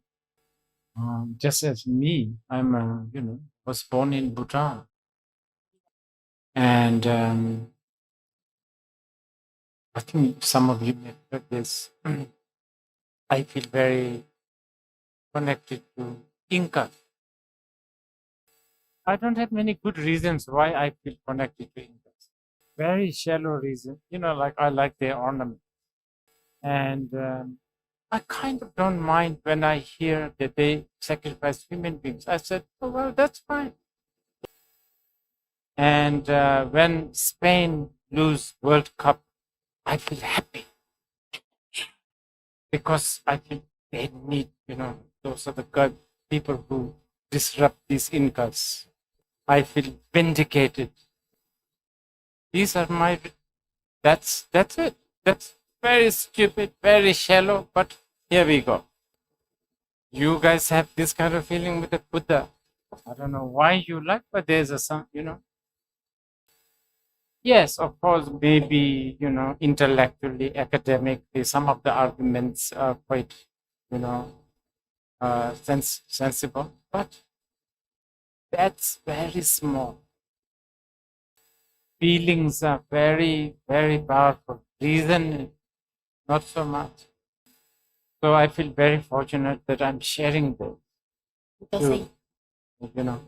To, I consider this as a practice.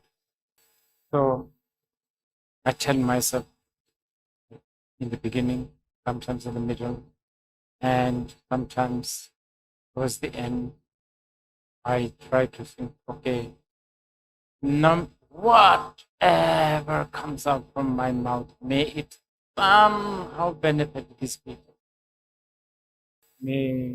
Even a coughing,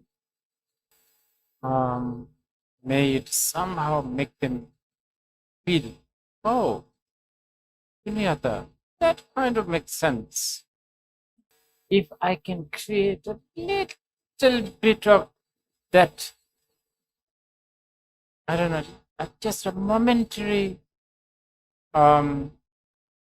feeling of, like impressed with the shunyata or compounded things, the impermanent, even a momentary in your head, in your being, in your system. After that, you forget. You never come back to the teaching. You end up becoming, I don't know,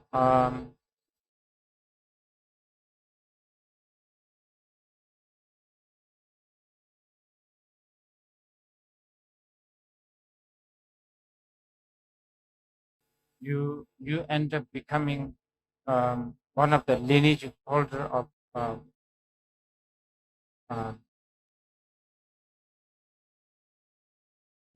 let's say cancel culture, religion, or whatever. You understand? And then your life ends. This life ends. Next 500 lifetime, you I don't know. You become pigeon somewhere in Kathmandu, or a crab in Bangkok that gets fried again and again by those Thai people. After 500 lifetimes, one day, after 500 lifetimes, you end up reborn as a fly that happened to be landing on some hall where non-duality teaching is going on. Somehow, of course, being a fly, you don't understand the thing, but somehow the energy of the non-duality that is being uttered has made you really flustered. And then, I don't know, you end up being reborn as a, I don't know, granddaughter of a, what do you call it? 7-day Adventist. 7-day Adventist. 7-day Adventist, who ends up reading Nagarjuna. That's all I'm looking for. So, for me, this is Dharma practice. I consider this as a success. So I'm just trying to tell you what practice means. It has a lot to do with the motivation, and also it has a lot to do with the attitude based on a certain view, and grand planning, grand vision. You know. Mm.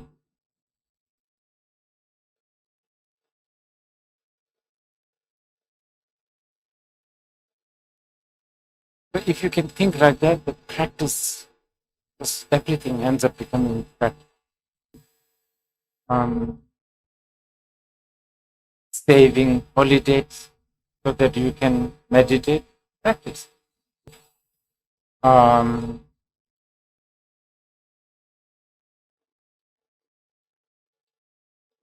Appeasing your boss so that he will give you leave, enough leave to receive teaching. That's a practice.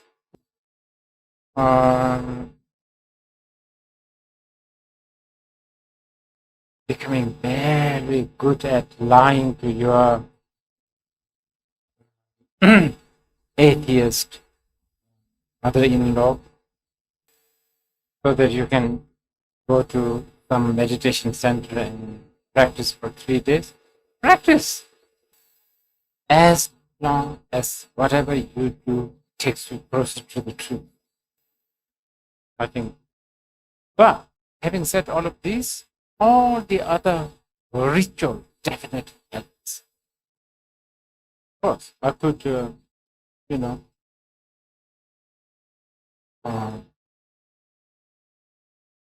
smash some coffee beans with some ordinary hammer on a street pavement. I don't know. And boil that coffee. It will still be a coffee. But the ritual, the paper, and then the watering, and then the smelling, and then all that, creates the atmosphere, and that ritual helps. Many times these rituals are, like that. I've never seen somebody sending back the wine after smelling and tasting, waiting for this to happen, actually. But they all seem to sort of shake the glass, smell it, put it in their mouth, and then roll their tongue a little bit. I don't know what they're doing.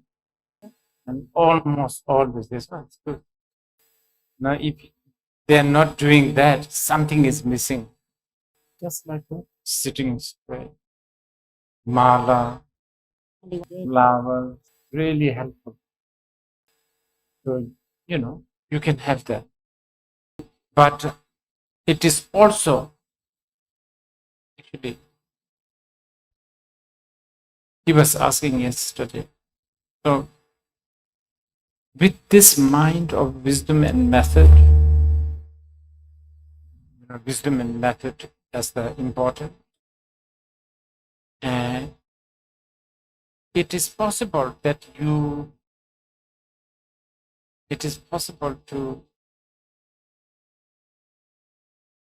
create a mind training that works only for Chileans. I was thinking about that last night. Maybe instead of 100,000 prostration, 100,000 relok, the song, relok. Do you guys sing? No, right? Chileans, you don't sing? Relok? Yes, relok. After about 5 times of singing, it will really be painful, I'm telling you. Then it will become a good mind training. And then, after about 100,000 times, wholeheartedly with the bodhicitta, with the pure perception, wisdom and method all together, I think relok is quite profound. It's about clock. Anybody know how to sing relok? Nobody knows how to sing relok? Yeah. Oh, Yeah, we do. is it a Cuban thing? Mexico. Oh, I see, Mexican. I'm sorry. I shouldn't ask you. Okay. But you know what is a relok? You can No, just okay. What do you have instead of relok? What do you think the Chileans can sing? Does he have it? Oh, yes.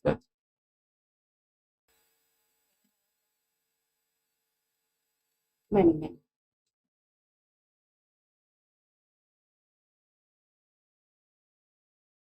Okay. I will let you ask some questions. Someone sings there. What? There's a singer.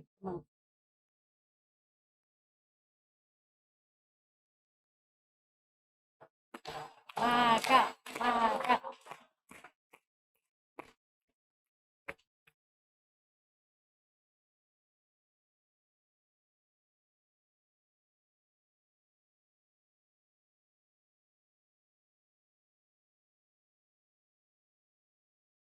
Yes.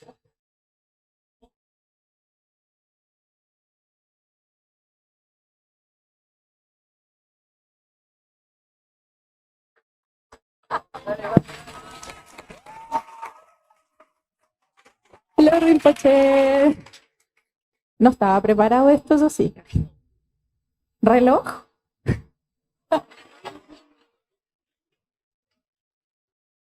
¿Gracias a la vida o reloj? Both? Ambas. Voy a tiritar, eso sí. Te acompañamos. Ya. Reloj, no marques las horas, porque voy a enloquecer. Ella se irá para siempre cuando amanezca otra vez. No más me queda esta noche para vivir nuestro amor. Y tu tic-tac me recuerda tu inigualable dolor. Reloj, detén tu camino. Ahí me ayudan, porque mi vida se va. Eres la estrella que alumbra mi ser. Yo sin tu amor no soy nada. Detén el tiempo en tus manos y haz de esta noche perpetua para que nunca se vaya de mí, para que nunca amanezca.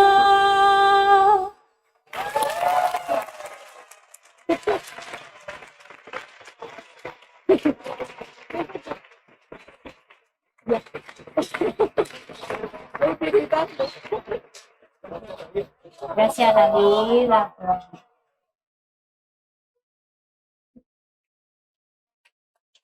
Gracias a la vida. Ya a ver si se me pasaron un poco los nervios.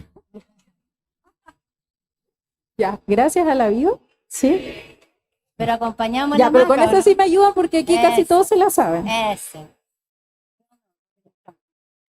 Gracias a la vida que me ha dado tanto, me dio dos luceros que cuando los abro, perfecto distingo lo negro del blanco y en el alto cielo su fondo estrellado y en las multitudes el hombre que yo amo.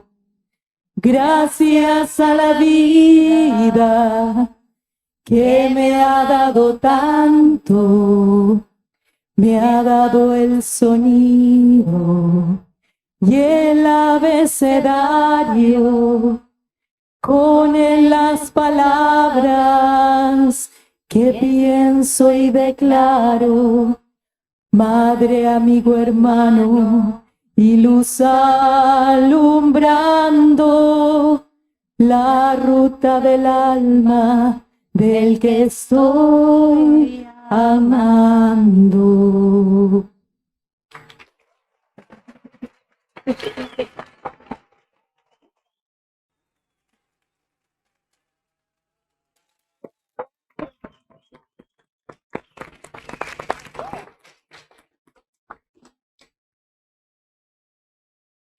There's no questions.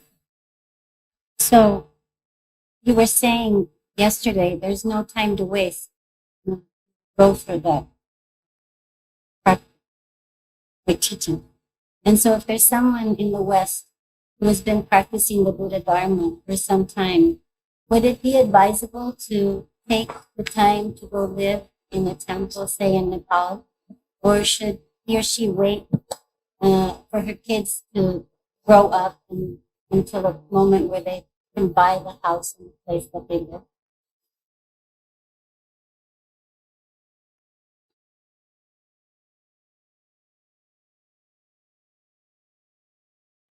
I think this is very personal and individual. I don't know.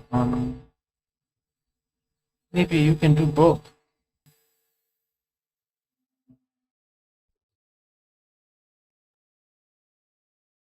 I think going to a place like Nepal at least once is maybe good. In about 10 years, 20 years, some of that distinct sort of quality of Nepal may not exist. But raising children, creating a home, Pero again, as I was saying, even that could be easily taken as a path practice.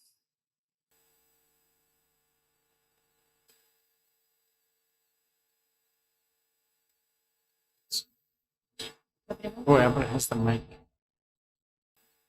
So considering everything that we've discussed here, what is the best way to maintain the Bodhisattva vow?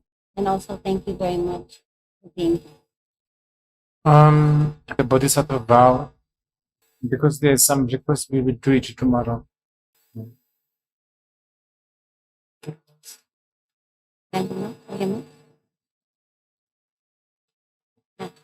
Please. Okay. Thank you so much, Dzongsar, for the opportunity to be here. So you're here. I just wanted to ask, if you're going to go on tomorrow with the view. More from the tantric angle, and then we will conclude it with how to practice combination. I've already briefly mentioned this morning, but we will do it a bit more elaborated. Actually, these two, even though they are kind of different, but they also really are one. Sorry. It's different from the visualization. Mahayana and the Tantrayana, they are kind of different, but also they're very complementary to each other. Okay. Yeah.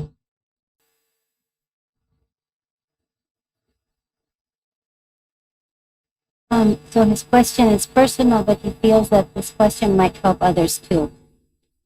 And so he has a teacher within the Tantrayana, but sometimes feels that his practice loses or is lacking vision and being complacent to executing the intentions of the Guru.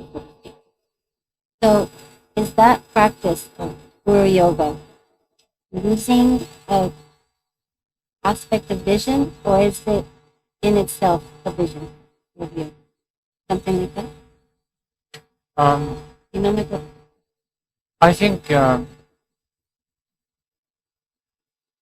even for those who have been practicing for some time, I think it is always good to hear the theory of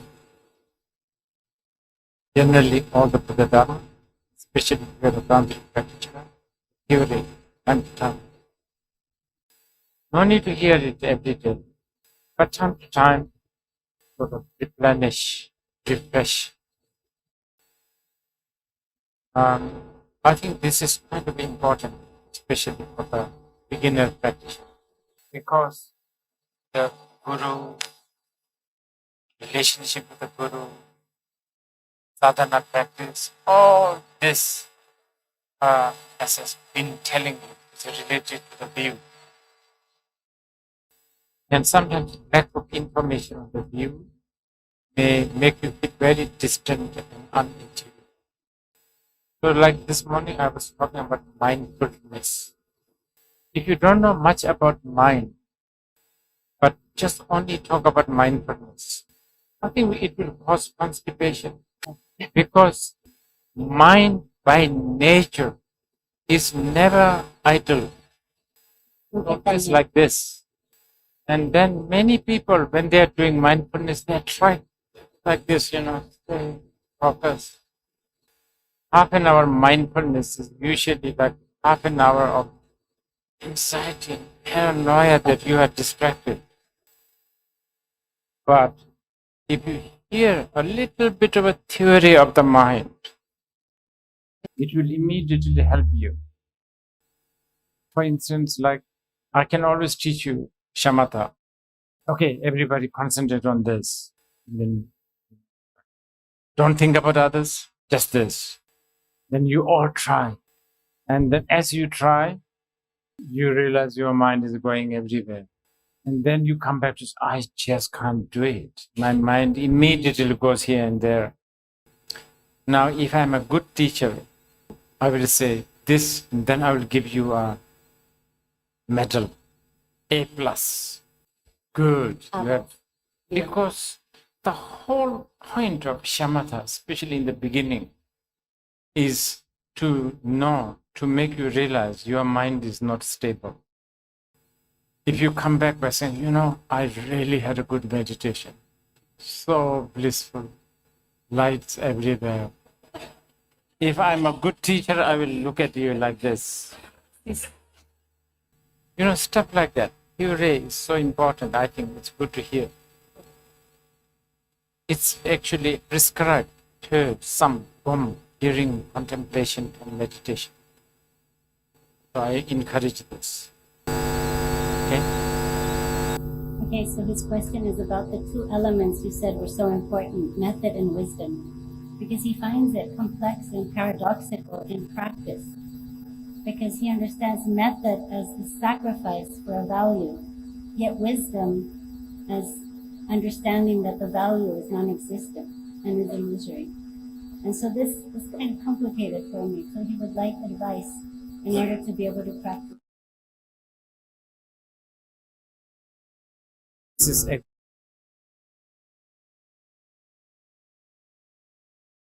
any example.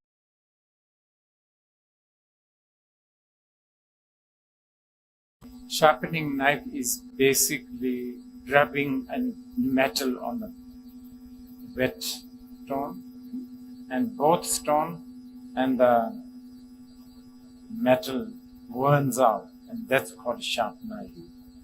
Also, like a fire and the firewood.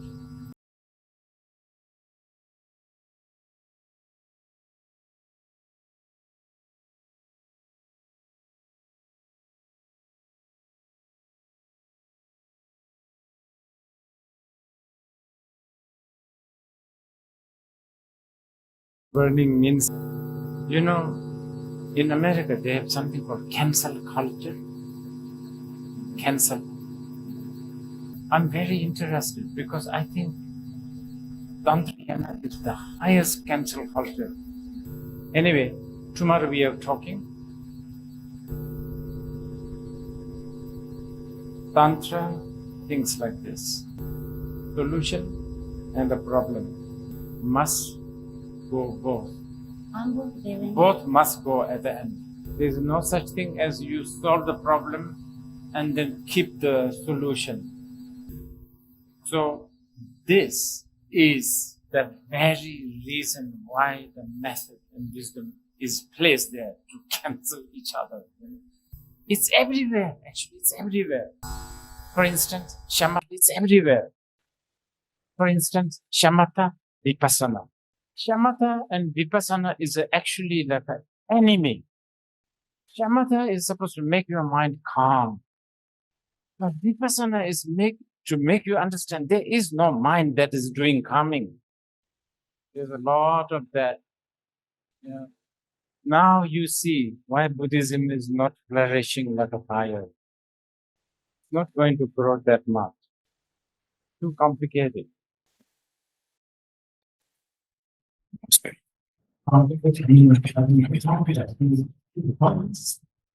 But do you want a freedom? I think this is it. Do you want to be free from solution? Of course you want to be free from the problem. But if you are not free from the solution, that means something is wrong with you. That means you are not sleeping well. Because you are still holding to something. So there's a lot of that. A lot of that. Everywhere. It's everywhere. It's even here. Buddha, Shakyamuni, his body, sitting on the lotus. Not possible. Lotus is still good, like, not possible. Lotus is flattened, like squished, flattened and damaged. There's so many of that.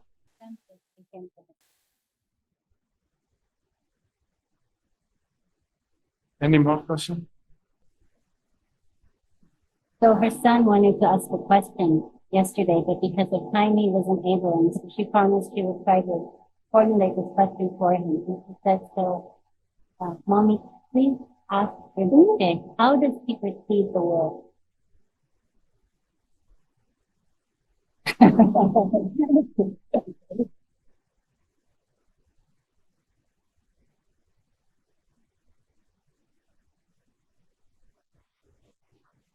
Think about it.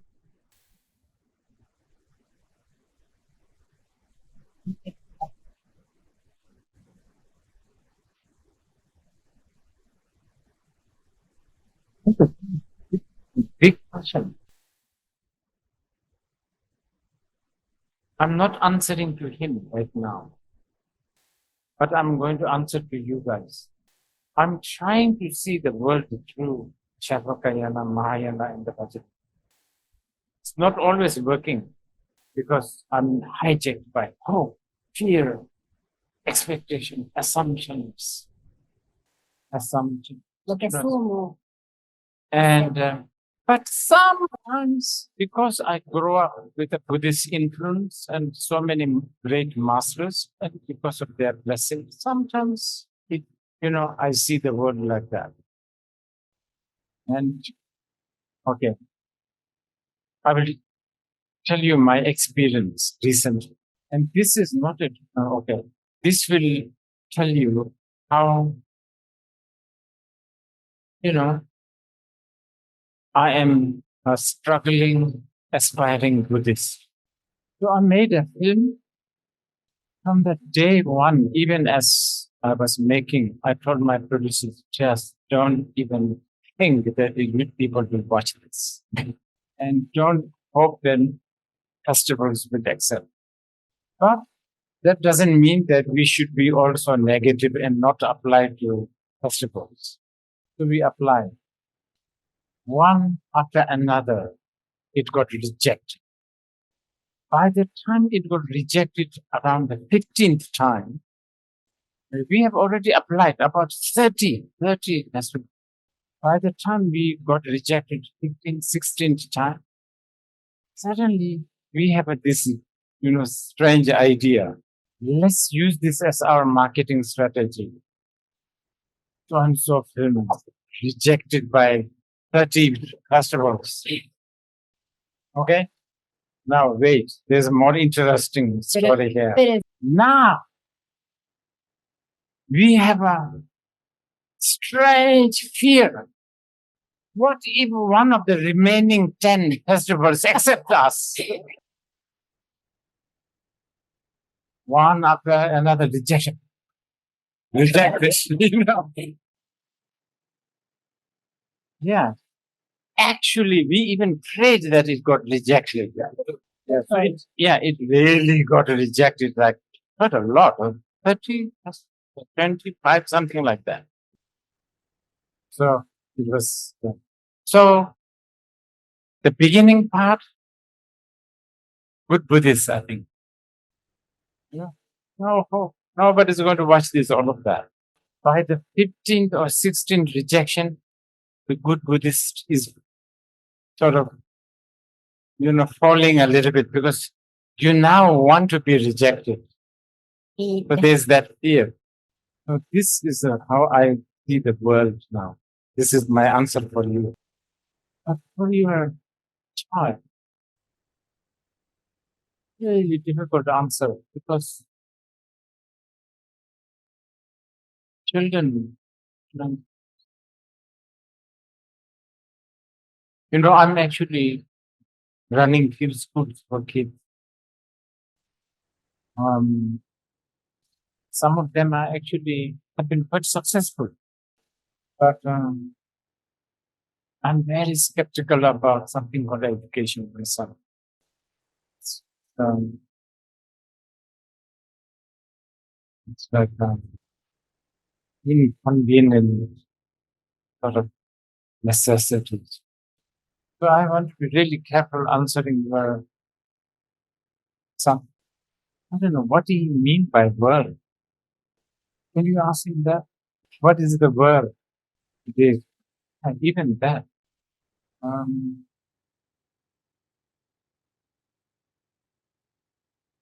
Is he talking about things like internet, AI and all that, social media?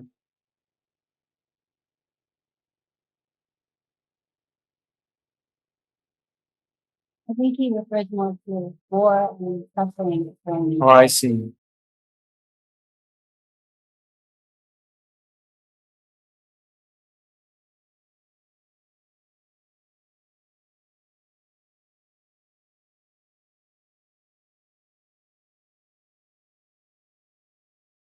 My Buddhist, I'm so marinated by Buddhist information, so I can only think in terms of Buddhist answer. The Buddhists think of like realms, like animal realm, ghost realm, human realm, hell realm. So each have their own, they have all kinds of suffering, but each have their distinctive suffering. Distinctive human suffering is busy, and not enough, no contentment. I think stress, busy, stress, busy, not enough time. The sunrise, sunset actually goes very fast. It's like pushing, no time. And I think this no time things happens because I think we should ban calendar. Actually, because those things makes things so no time. Like you book a massage tomorrow, 11 o'clock. From now till that 11 o'clock tomorrow, you have to work according to that. Then problem is that I don't have enough. Need more. Yeah, so for the time being, please tell your son that my Buddhist view is the world is too busy and too poverty mentality. Tell him don't grow up. Really bad idea. Really try to really slow down growing up. Get matured is the great. Matured is basically you are becoming a rotten cheese. Yeah, so tell him this. Okay, maybe one more question, and we'll end it here because my jet lag is hitting me. Hello, Rinpoche. By the way, I just first want to tell you that I watched your movie, your latest one, and your advertising worked pretty well for me. I was very excited. I told my friends, hey, this movie, got rejected here and there. And it really worked. Thank you for it. Very nice, very inspiring. And here's my question. So it is said that Vajrayana is a faster way for realization. It is even advertised as such. Did the Buddha say that? And where? Has anyone measuring in comparison with other schools to verify this? If that's even possible. Also, it's a bit troublesome that some practitioners say that Tantra wasn't taught by the Buddha himself. Thank you. So the first part of the question, the Tantra is still swift, yeah. Yeah, swift and slow is a very, very subjective. I need to tell you that first. But I think I'm giving you the example of somebody taking a kilo or a bag of ore as ore. There's a something, element of swiftness in there because you are not requesting for any kind of fabrication.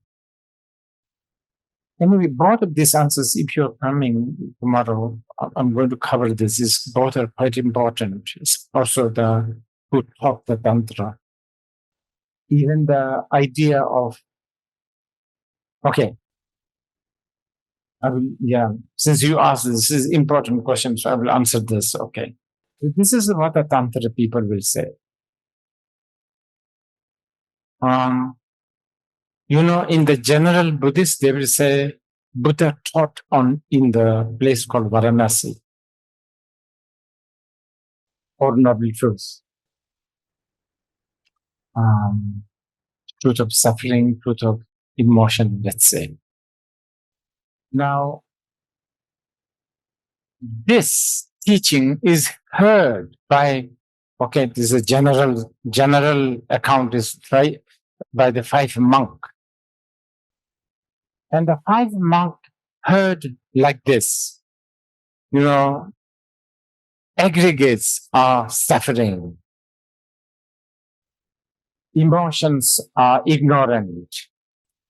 Okay, now the tantric people will say, there wasn't only just 5 arhats listening. There were many other vidyadharas listening, and they hear it totally opposite. Aggregates is bliss. Emotions are wisdom. Now,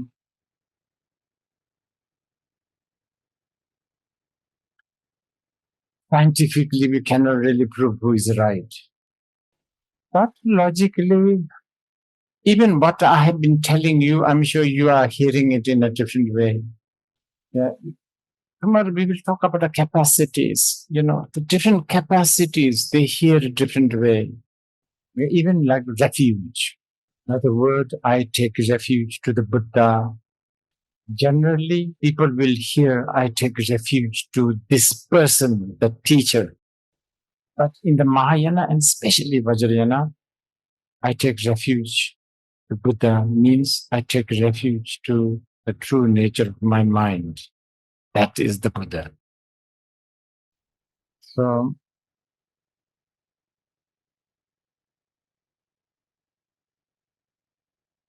I guess it's very complex, but that's your answer now, for now. Okay. Go and rest.